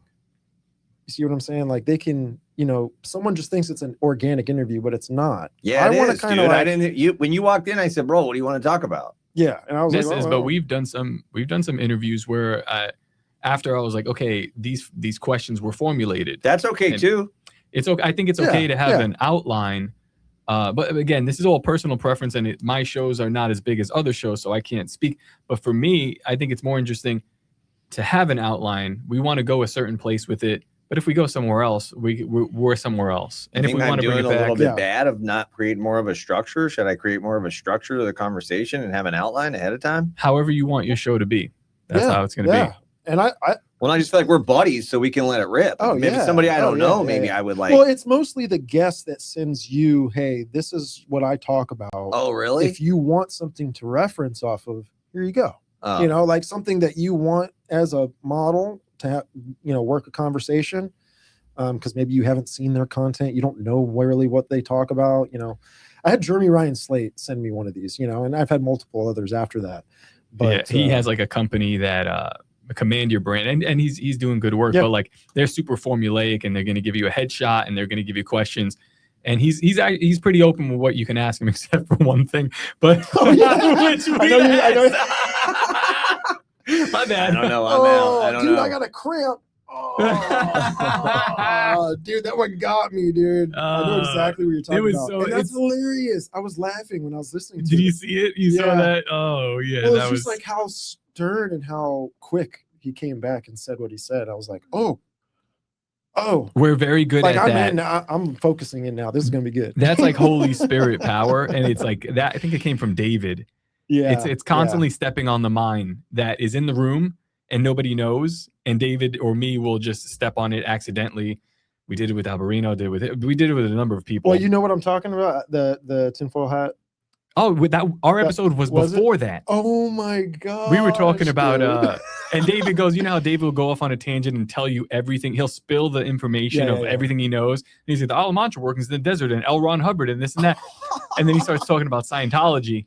And after the episode, he goes, I'm going to have to cut that out because I just don't want to. And I get it. I was like, yeah, if you would have told us before, I wouldn't have. I don't want to inflame anybody. Yeah. But like, he's like, I'm going to have to answer a lot of questions if that gets out. You know? And then he was on with Sam Tripoli. And then Sam was like, man, F. L. Ron Hubbard and Scientologists. And then he just started arguing. They were arguing. Wait, so there was a Scientologist that went on your show and Sam's show? Yeah, I'm friends with him. I didn't know he was a Scientologist. Nice guy. He's just a regular dude. But like, yeah, we found out pretty quick. He was like, hey, you know. No way. Tom Cruise will kill me. So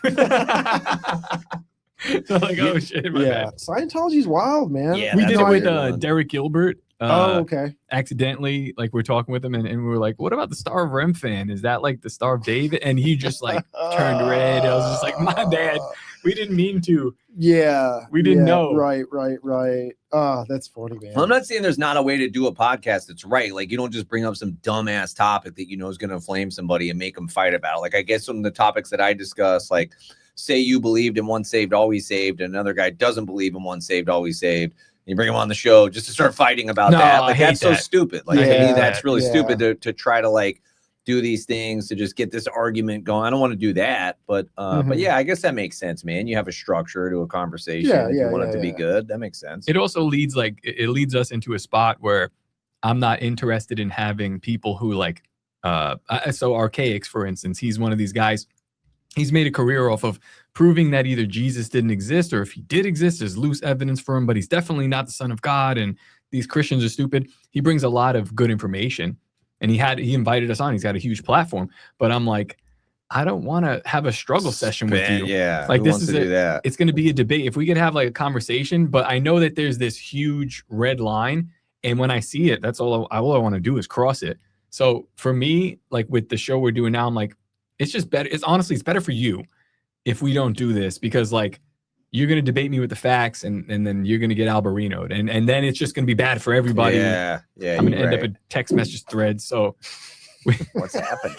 I think David's trying to come in. He wouldn't come in through that side. He's coming back, dude. He wants to do a show. You know it. Yeah. But yeah, so that's Matt's getting into the podcast. He's got a lot to learn. Yeah. It's fun, man. And it's a long haul thing too, I think. Well, I just feel like I have unlimited content though. I feel like that's another thing I'm seeing with people is people start to get desperate for content and then they're trying to go with the algorithm. Algorithm. I'm gonna say I know what people like about you, but it's because why I like your content, right? And it's because you're a teacher. Like you teach, scripture. Like you're focused on that. And I think you do a great job, man. Thanks, I think it's something that is refreshing. People like the Bible, dude. People like the first show I ever did with these guys. Top said, "What are they saying in the comments?" And his wife was doing the comments or whatever. However, we had it set up out there. She goes, "They really like Matt."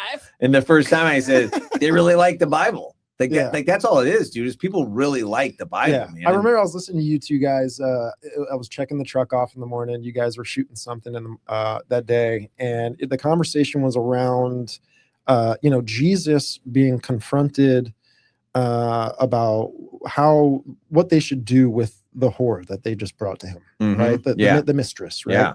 And there was a few things wrong with them, right? And their approach to him. And it's funny, they're approaching God, right? Like they're approaching the judge, the lawmaker. Right. Like at what point, seriously, like at what point does the law matter if the lawmaker like is authority over all of it, right? Like, what are you doing here?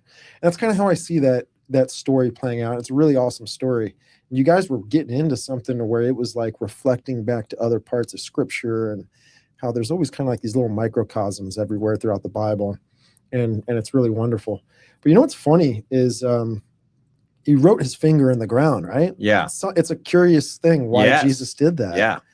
And when you look at Moses goes up to Mount Sinai and receives the commandments from God that were written by the finger of God. Right. They're over here. Wasn't that you guys that brought up this idea about the writing on that? Was that okay? Yeah, tell me. It's good stuff. So when Jesus is being approached by these people who are accusing him of not following the law, right? Because he's like, hey, man with whoever without sin cast the first stone, right? So he's like putting these people on the spot. Plus they're doing it all wrong. They need to bring both parties, right? All this kind of stuff. He's writing his finger in the ground, which is a wonderful microcosm to what we see. The finger of God writing the commandments. Amen. Yeah. Right. Yeah. In the stone with his finger. So when Jesus is writing in the ground, I see that as him going, I am the lawmaker. Amen. Yeah. You're coming here. Yeah. You're coming in my house. Yeah. You know what I'm saying? Your house better be clean before you start telling, all this kind of stuff. So I thought that was kind of interesting, and he's telling you, he's showing you actually who he is. Yeah, but all through that process, you feel like he's even trying to reach those Pharisees, dude. I look at so much of them, he punked them, but he was trying to reach them too, man. Yeah. Yeah, man. I always wonder, it's like, we're into Revelation, right? Like we talk about it. It's curious. Prophecy is like one of the coolest things to talk about biblically because we're living life and we're like trying to look at what's going on and where are we at in the timeline? Bring it to scripture and let scripture, reveal things. And world religion is, I took world religion in college and I had one of the funniest professors ever, dude. This guy was just kind of crackhead looking dude, just super off the rip. Yeah. Would teach world religion without even opening the book, right? Just all coming out of his mouth and stuff. But world religion will come together in one world religion. And so I'm always kind of interested in what this is going to look like and who's talking about it. Yeah. And it's the New Age really is talking about this. Yeah. Right? If you just, you just read some of the material, it's pretty simple. It's very kind of interesting that Alice Bailey, she's the one that she created Lucifer Publishing Company. It changed to Lucis Trust. It has a lot of ground with getting together the United Nations. It has a lot of contribution to the financing of all that kind of stuff. It's an affiliate of the United Nations. It's got a meditation hall in the United Nations and all this stuff. But Alice Bailey gets her work from Helena Blavatsky, which is the lady who invented Theosophy in the late 1800s. She's like a heavy Russian chick. Heavy Russian, yeah, HPB, and she created Theosophy, which Alice Bailey was a student of her teachings.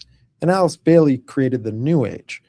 And Alice Bailey talks about something interesting that I think counterfeits, Jesus and his disciples. Jesus is the Messiah. His disciples play a huge role in his coming. And so I can only think that the Antichrist is going to try and counterfeit something like that. Have specific disciples? Well, yeah, he's going to have disciples, right? Yeah. It's kind of like when you look and you see that one little horn, right, in Revelation kind of rises amongst the kings. It's are these 10 kings in a way, these kind of pupils of this, Antichrist? It's this Antichrist rises out of amongst these others. And Bailey talks about the ascending masters. She talks about the world teacher. And then she talks about another being that's even more superior, because that's kind of the ranking system there, right? At the bottom, you've got kind of this is all called the Great White Brotherhood, right? And you've got the ascending master, right? You've got the ascending masters, and then you've got the world teacher, which is the Maitreya, which is the Antichrist, and then you've got Sanat Kumara. Sanat Kumara is this. Think of Sanat Kumara as how Jesus communicated with the Father, right? It's he's still kind of communicating with the Father, and and he's doing the will of the Father, right? So it's like the Antichrist, this world teacher, is going to do the will of Sanat Kumara, you know? And it's wild too. Like when you read about Sanat Kumara, it's this entity that like lives on Venus, you know? Really? This is weird. And it's funny because, you know, Lucifer has connections to Venus, you know, in Isaiah, right? Oh, Lucifer, how art thou fallen? Oh, son of the morning. Son of the morning is Venus. The morning because star, it's a morning star that comes up first. Yeah. So it's kind of like interesting. And I think it could be something that is closest to setting up, you know, if the Antichrist is coming, which he is, you know, the whole world will see him as a Christ or the Christ, right? Another Christ. Yeah, another Christ. So anyways, they're, you know, Lucis Trust talks about a lot of that stuff. And it's kind of like, the Venus thing is wild. The Venus thing's kind of wild, yeah. Because C.S. Lewis in the Space Trilogy, I think it's the number 2 in the Space Trilogy. There's an Adam and Eve story on another planet, and it's like Venus. It's a warmer planet. It's like, but it's all water, and there's like floating. It's like a floating ground, but it's all made of vegetation. But it's like it's all water. Yeah. But it's a rad book, dude. Like halfway through it, you discover, oh, this is an Adam and Eve story on another planet. Yeah. Did you see the Disclosure Day? You see Disclosure Day? No. I ended up not going. Dude. It's whack. Dude. What? I thought That's we were why all I going to didn't go. go. That was another thing. We were supposed to all go to the beach. Then we were going to watch the movie. It's supposed to watch a movie at the beach. It's terrible. I'll watch it again. It's It was terrible. I'll watch it again. another cramp. Dude, I need more water. Wait, I knew you needed water, man. You can drink mine. I don't care, dude. David's out there. Tell David to get us water. No, Brooke will get us water. You look brown. Huh? I'm just kidding. I am brown. No. I like Stephen telling this story. He just broke down theosophy, its connection to New Age and that connection to the Antichrist. And then he goes, I wonder why these guys aren't airing these episodes. Yeah, well, if you're talking to somebody coming from that persuasion, yeah, that's not just a bullet hole in their boat. Like that's tearing the entire bottom of their boat out and then going, see you later. Yeah, what are you gonna do? And I don't know how sensitive the information is, right? Like I don't know. But yeah, man, Disclosure Day, super upsetting. Popcorn was amazing, you know. Popcorn, yeah, that's like not even real butter, dude. That's like some kind of oil that would run a chainsaw, dude. I'm not eating that stuff. Oh, I was just holding the button down. Oh, okay. So what is Disclosure Day? It's like when the aliens show up and everybody's like, oh, okay, yeah, it's aliens. Yeah, you know, I would say the framework fits what's going on right now. Like the whole framework and the structure of the movie is based off of what we're seeing in Congress with the whistleblower community and these legacy teams being set up and dark secret government, right? And all this kind of stuff. Anna Paulina, the stripper, you know, guys, like, right? Yeah. She was a bartender. She was a bartender. Technically. She didn't. I'm just kidding. I don't know her. I just always hear about her whenever this topic comes up. She's from Florida. She's from Florida, right? Can't be too bad. Yeah, where are you from? From Florida. South Florida? South Florida. In Germany. Spanish? It's Spanish down there. No, she's a Spanish chick, right? Yeah. No. Who? So Paulina Luna. So she's like half Mexican. That's why she picked up the Luna. Her name's Paulina Luna? Yeah, Anna Paulina Luna, but her last name is not Luna. Her last name is something. She just took the name of the moon, like Jewish German. I forget what it is. Yeah, good. Black Dickens. She was raised Messianic Jewish. What? And turns out her grandfather was in the German army, but now it's funny they're disputing. They're like, well, he was in the German army, but he wasn't a Nazi. And it's like she was a bartender in a strip club, but she wasn't a stripper. So it's the same. It's like, all right. Yeah. Close enough, though. But you're wearing the same thing the strippers wear. The story's wild. Yeah, but you dress like a hoe. Yeah, man. So it's a lot of what's happening now, and then it's a movie, and they just started having the aliens come out of the sky. Yeah, you get this whistleblower, you know, whatever. I mean, I'm going to talk about the film, so whatever. So, you know, spoiler. I don't think anybody it's cares. This whistleblower that is given one last chance to stop what he's getting ready to do. He's getting ready to like take this technology that he stole, right, or that he apprehended from, you know, this hidden government, you know, system, Men in Black, you know, you know, like Collins Elite, right, like all this kind of stuff, And so he's given the option and he runs, right? He runs, and it's the start of the movie, and he's going and he finds another girl that he can trust, and he's showing her all the leaked files and documents and all of this stuff, and recovered alien biologics and little gray aliens in 1947, and the flying disc and all the this Palladians. Kind of stuff. Yeah, and then the insectoids. Yeah, and then they're on the other side of the realm, there's Emily Blunt, this girl who's pretty much doesn't even know this guy, but starts to have these weird interactions with like nature and the animals, and she's all of a sudden got telepathy, and she's all of a sudden starting to like communicate in multiple different languages, but she doesn't realize that she's speaking the languages. In her mind, she thinks she's speaking English, but really she's talking like different languages, right? So it's like telekinesis, speaking in tongues, and not tongues, like she'll be like talking Russian to a guy who's Russian, and she thinks she's speaking English. Yeah, it's weird. It's like a universal language. It's like in Theosophy they talk about telepathy in this way or this universal mind, a noosphere kind of idea where we can all communicate in the same realm once we're able to pre-Babel. It's like before the Tower of Babel. But what's so funny is these two people, the whistleblower and Emily Blunt, right? The duality, the male feminine, they're working together. They're the savior of the world. They're the one that they were actually, it's like this Adam and Eve kind of vibe to it. Where pretty much, thank you so much, man. Wet my whistle. But yeah, so they end up kind of gravitating towards each other because when they were young, they got abducted by this alien, right? They got abducted together or both separate? They were abducted from separate areas, but they were in the same experiment, right? They were like talking on them. They were laying next to each other, right? This is like where you see in the trailer, like the technology coming over their heads and stuff. Well, they're both given these abilities.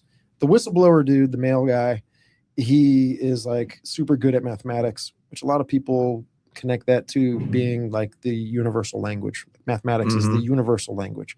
And then Emily Blunt has these, telepathic, psychokinetic, kind of like weird, kind of like mind abilities. And they were given those abilities by the aliens to disclose the information to the world. Right? Because like if you think about it, you have an alien that's from another dimension. So wait up, the aliens. It's like channeling through these people. This movie sounds stupid. They gave them autism. One person to be really good at math, the other person to be telepathic. Yeah. It already sounds super stupid. No, it sounds like literally it's ESP, telepathy, all that kind of like. So they're just implanting that movie to get it in people's subconscious, if you will, to get it in their spirit. Yeah, I think that's what the telepathy tapes was. It was to get it into your into the ether, so that way people discuss it. They don't believe it, but it's a story, and then after a while they'll start to adhere it to their lives because there is some weird truth to it. Yeah. Wow, what you're saying right now is what Blavatsky says in her book. It's the book, what is it? Something Doctrine, or I can't remember exactly, but she talks about that, there's these servers of the world where, you don't have to be a part of Theosophy. You don't have to be a part of the New Age, and you don't have to you could be in it and then leave it. But if you still kind of carry the same fundamental values and you go and you kind of start pushing these ideas, then you're still part of the movement. Initiated. Yeah. So that's what you think that's what all the Super Bowl stuff is about. Maybe all the movies, the Marvel stuff is people are. But the Bible's just got a clear explanation for that. Love not the world. Yeah. Don't engage in any of that. All right. But these people, how many people have seen the entirety of the Marvel movies and have not read the Bible in its entirety? I'd say today, way more people have seen the Avengers and however those movies are listed than Genesis to Revelation. Sure. Yeah. So yeah, they're initiated into that, and that's if that's in your subconscious, when we see the thing, whatever they're going to show us, that's what we're going to relate it to. When I tell you about something, you're reading Owen Benjamin's book right now, and you go, yeah, boom, biblical precedent, just like this, just like John, just like whatever, and you pull it out. somebody else will read that and go, "Oh man, like Captain America said this at one point." No. He's saying things that like are like his explanation of the seduction of the world over the human race and just the all-out deception. The way he breaks it down, how that deception works, is on another level of anybody who's ever explained. There's no pastor in America today that can explain it that clear. Who's that? The dude Owen Benjamin. He's got this book called How to Slay a Wizard. Yeah, bro, it goes hard, dude. Everybody should be looking into that. What are you laughing about? I love it. I love the random laugh. You know, just kind of like what happened. Like the listeners, like what happened? Yeah. What happened? Yeah, but the movie was it was just a one big car chase, in my opinion. You know? It was like kind of slop. Yeah, dude. It was like real cheesy too. It was cheesy. It was a car chase. It was like acting that was too dramatic for me. It sounds super stupid, dude. Super stupid. It sounds like it's A intentionally lot of the done that movies way. suck, dude. What's there used it- to be what's- cool movies, but like I don't know. I feel like every time me and Jess try to watch a movie, maybe 15 minutes, dude. Like maybe 15 minutes for most movies, and we're And like, you're this asleep? sucks. Unless it's like a little kids movie. No, movies. Sometimes, yeah. Movies Yeah. like that though, that I feel like that is that bad acting is done on purpose. You're talking about Spielberg, who's like a I seasoned know. director. They know what good acting But you're is. also you have such high expectations. Like there's nothing worse than when there's a plot. You're like, wait, that's the plot for this movie. Oh, this is gonna crush. I would have ran out to see it if somebody if you guys said like, oh, the ending was like they really hinted at some sort of disclosure. But I'm like, Yeah. I'll see it when I see it. It's one of these movies where I think the acting is done poorly, but the esoteric message is going to be important for later on in America. Mm-hmm. And Yeah. the acting is bad on purpose. It's not supposed to be that way. It's a design to push a narrative. Why you would know? it screw it up if it was good acting? I don't know. Maybe I just think they have to tell you that like the acting is secondary. It's almost an admission. But like you're not here for the entertainment of the movie. You're here for this mind-blowing concept of aliens. You're here for the message. We're Yeah. going like you see it a lot with woke stuff. Like the Mm. the acting is garbage, the storyline's garbage. Who cares? You watch a lot of woke movies, or like mid-level? Sometimes I partake in my The movies fair are share of terrible, slop. bro. I like the Yeah. Avengers movies, but I look at through a lens of the kingdom of God, right? I look at the Avengers. They're this fighting force on planet Earth that has supernatural power, not normal power, but supernatural power, not money and building buildings, but supernatural power.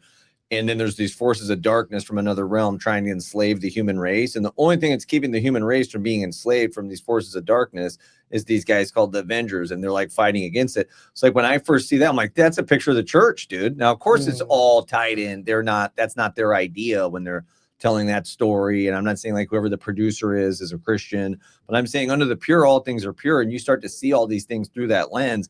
And so when I watch Avengers, I go, dude, this is a more clear, accurate picture of what the church truly is than what you hear at 10 a.m. in a building with an A-frame and a cross on it on Sunday morning, man. Like a lot of times we're not told this story of the kingdom that we belong to and the power that we possess and we have access to and what our job is to protect the human race. Oh, by the way, Pastor Rick invited you. He's preaching on the 19th. Nice. But it's funny, dude. He hates it. No, I don't. I love Pastor Rick, dude. I love Pastor Rick. I feel like me and that dude are going to be boys like for a long time now.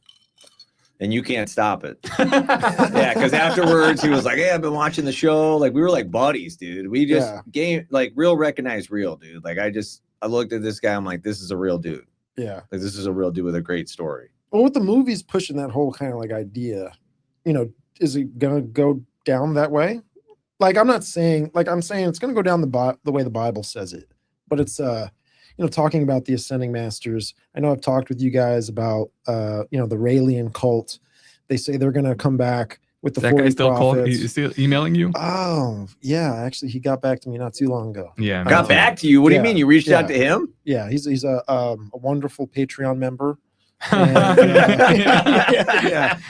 He nice does guy. not respond to the cease and desist. It's very funny. The information he gives me, I do utilize, like I do use, but it's Right. not He's in trying to the draw way- you in, but you're yeah. saying, oh, that's how you guys look at it? Okay, got it. Yeah, and it's all completely just like inverted, man. Yeah. Everything's all crazy inverted. What do you and- mean inverted? That it's like the Bible, but it's just Well, it's twisted kind of like to you mean said. It's something like different? you can see. It's like your first glance at the Avengers movie. You see like the spiritual realm and, biblical characteristics.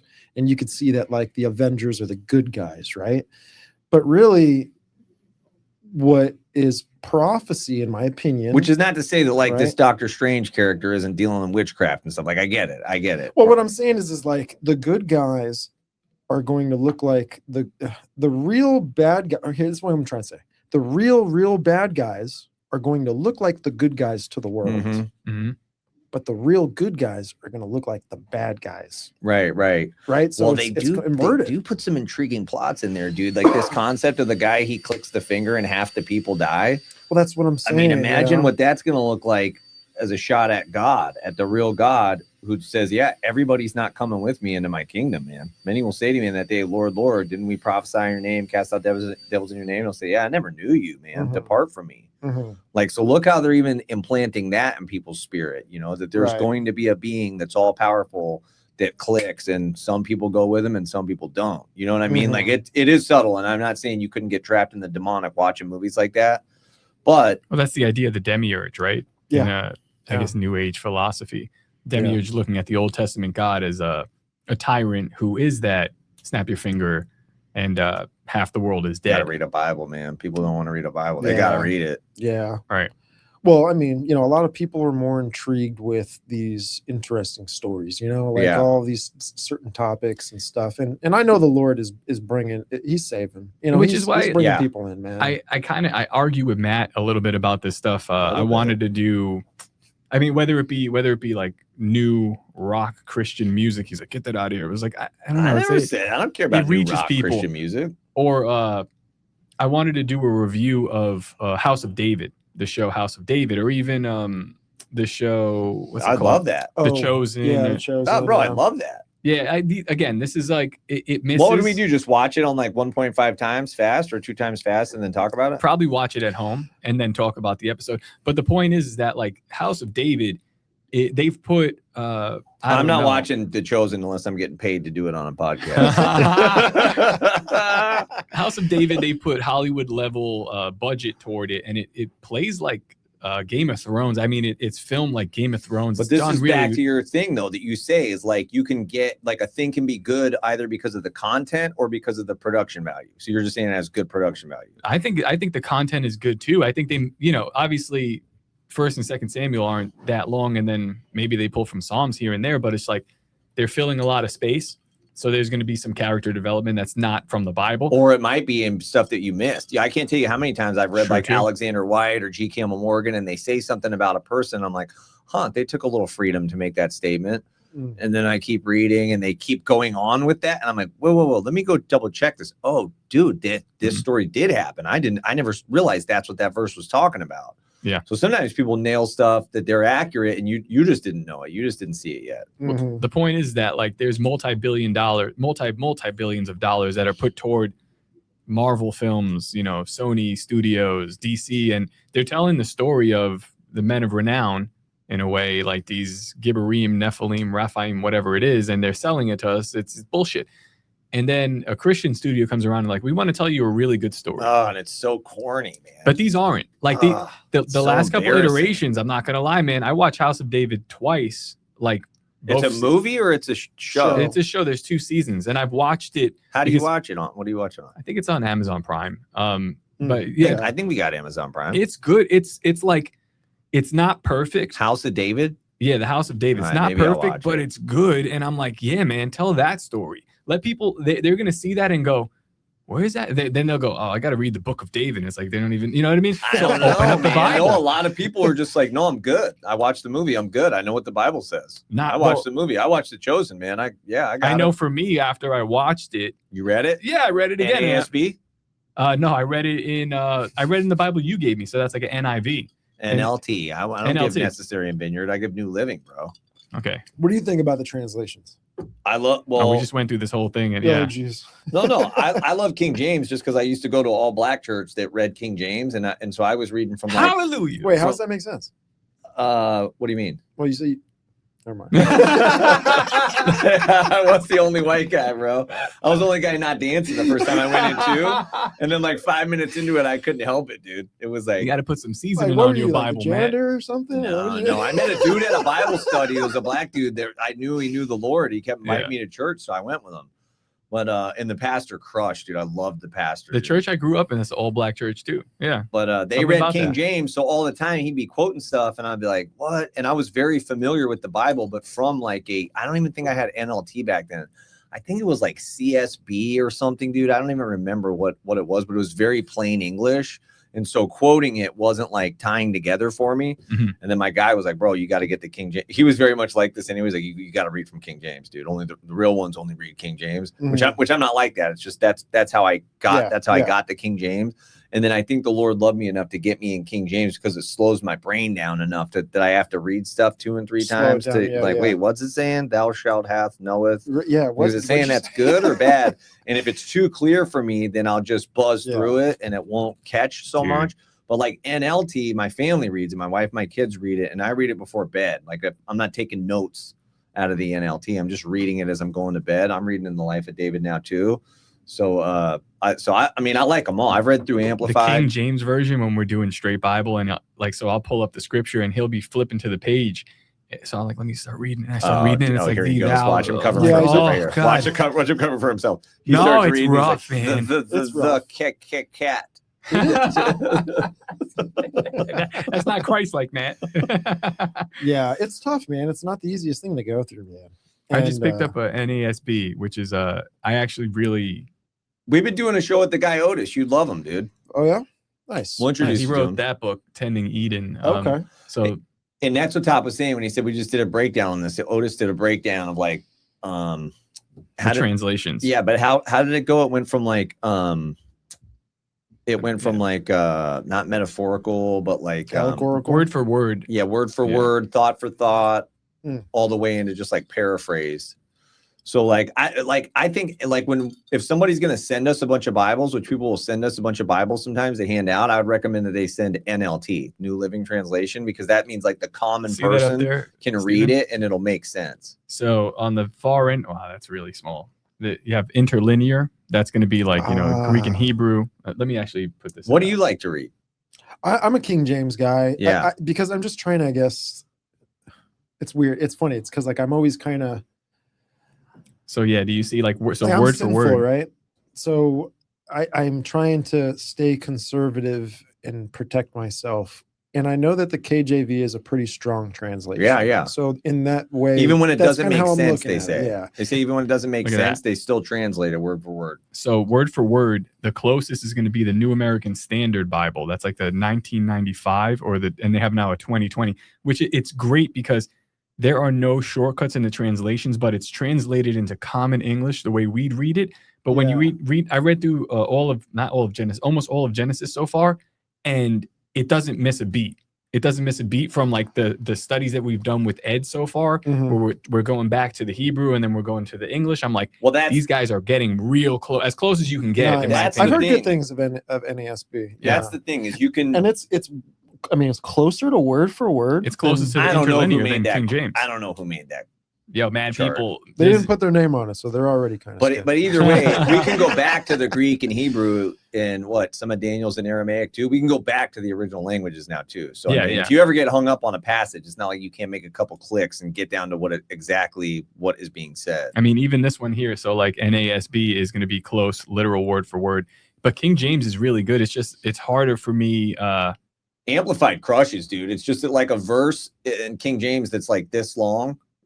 In the Amplified, it'll be like that long, dude. It's just wow. Yeah, because the English language is so weak, dude, that for like the Greek to come through, especially the Hebrew isn't so much longer, but especially in the New Testament, all the Greek is just like it's like that long for something that would be that long in the King James, just because it has to clearly explain a thought that in English we just have a weak language, they say. Yeah. And I'm not like, when I say I'm conservative on KJV, it's not like I'm going around going like, no, everyone KJV. I met people like that. I was so confused. At least from what I am aware of and what I've learned, I'm just trying to read the thing that's the closest to it. That's Yeah. where I'm. It's I'm the at, you know? spirit of the word that matters, dude. You know? Like at the end of the day, like if it's just a cold dead letter, it kills, dude. It's like You know whatever. what's crazy is like I get saved in a mega church. You know, it's called Church by the Glades down in South Florida, Mhm. and I'm reading the NIV, Necessary I didn't vineyard. know Was had- it a vineyard church? which I didn't know had a couple of verses omitted and that's the multiple new- verses changed.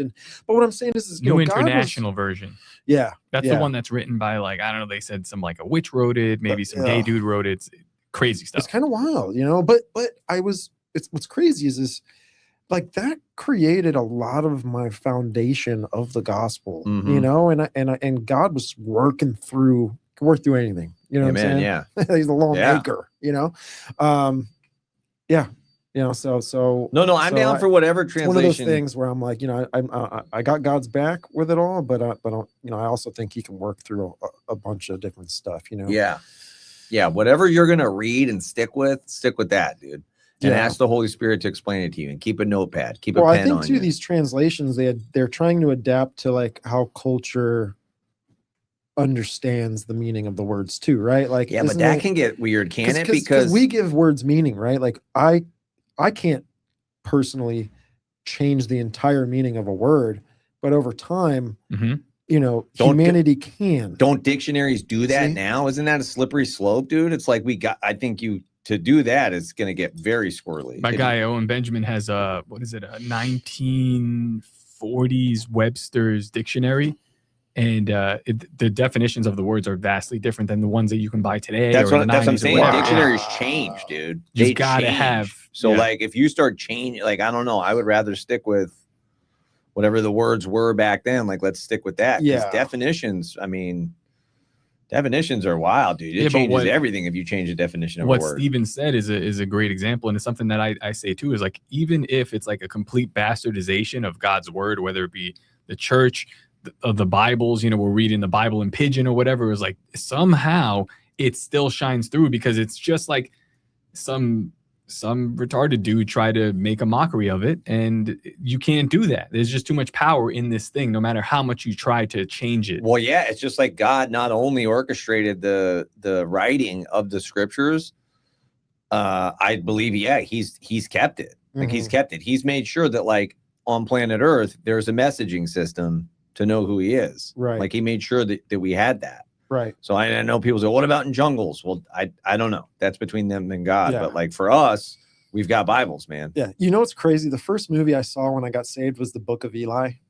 Oh, really? Oh, Denzel? dude. Yeah. Oh, dude, I'm telling you, I got saved and I saw that and I was just like, yo, let's Yeah. go. Yeah, when he lays dude, down at the end and dude. he's just reciting the whole Yeah, thing. and that's what I'm saying. You know, that's one thing too that constantly circulates in my mind is that I do want to know the Bible that good. Same. You know, I don't think it's possible.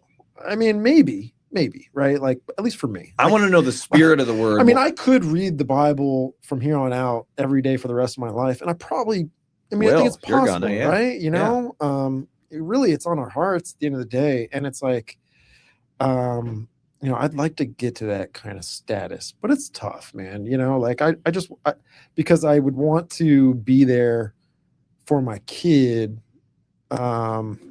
in the future when they do come to me and they have questions, you know, Yeah. and you're there to support them you got to. biblically and show them, hey, look, you know, here, there. So it's a little convicting, you know. at Yeah, you times. can't bring but, humans you know, into the system, into planet Earth, and then not have Yeah. answers for them. aren't kids like so ignorant and innocent? You yeah, know? bro, And but it's they like, ask a lot of questions, and I made up my mind when they were little. I was like, dude, I'm not going to tell my kids. Like, I don't know. Like, I have to be able to. If they ask me stuff, I got to find the Yeah. answers for them, man. Yeah. I just had a really uncomfortable conversation with my son about it. He was playing a game on like I don't know, my parents let him play a game on a tablet, and I saw they had like the gay flag. I think I might have mentioned this to you, the gay flag in the background on there. And I just took it and I was like, yeah, we're going to delete that game. And then he's like, why? And I had to like think really quick about what I'm going to say to him. Like I could just lie and be like, well, I don't like this game. And I was like, no, I think it's fair. Like you've made the effort to indoctrinate my kid. I'm going to indoctrinate him backward, but I'm not going to not backward, but like right back at you, but better because I'm not. Did you explain to him what the What I gay explained, is? I explained to him what that is. I Boys explained with it- boys. You said like, yeah, dude. There's boys with boys, girls with girls. I was like, it's not how it's supposed to be. And I was like, these people, and I was like, I just said straight up, like, yo, the people that are designing this stuff, the ones that have stolen the rainbow flag and have put it into a physical flag here, they did it because they have a hatred for God. That's God's Yeah, promise to for us. real. And they hate God and they hate you. And they're going behind your parents' back to show this thing to you. yes. And he's like, why are they showing it in the game? And I was like, so that you'll be comfortable with it. And he's like, well, what does it mean? And I was like, I'm just going to tell you everything. Because I'm not I going like that. Yeah. Otherwise, kids get confused, dude. You start to give them a BS answer, and then they're confused when they get older. Yeah. And I don't know what that makes, I don't want them to go out there and be like, I hate them. I'm like, no, you don't hate them. You just know what they're doing. We ended up with a little bit of that with my kids when I explained to them what the Vatican was, and then they started trashing Catholics. But they had Catholic friends, and I was like, yeah, that's not exactly how I wanted that to go down. Yeah, my kids boo at the gay flag now, which is weird. But don't do that. Don't. Yeah. You're trying. Yeah, don't do that. I just want my kid to go, Dad's got a point. Like Dad makes a good point. Yeah, to where yeah. then they're like, they can carry that with their values Yeah. and morals, and they're like, yeah, it's a solid point. I Like, think you just it's have to what it set is. out that you want to be that, dude. Yeah. Because that's kind of like, that was one of the big things, even for us to open the coffee shop, was I was like, I hope there's kids that grow up and they're like, maybe they didn't have a dad that was in their life or whatever. And they're like, there's a dude at the coffee shop. I'm kind of in a crux right now. And I kind of just have some questions about life, and I'm not exactly sure what to do, but I know there's a guy there I can talk to about it. You know what I mean? I think you have to set out to be like, yeah, I want to be a guy that can give good advice, that can counsel people, that if nothing else, not to tell them, here's what I would do, but hey, here's what's happened in my experiences. Here's what I know. Here's what I think. But in the end, especially for my kids, I say all things work together for good to those who love God and are called according to his purpose. Just keep that in your back pocket. That means you can't make a bad decision. So don't stress out, because the kids are paralyzed today with decision making, dude. Mhm. There's just too many decisions. I'm like, you can't make a bad one.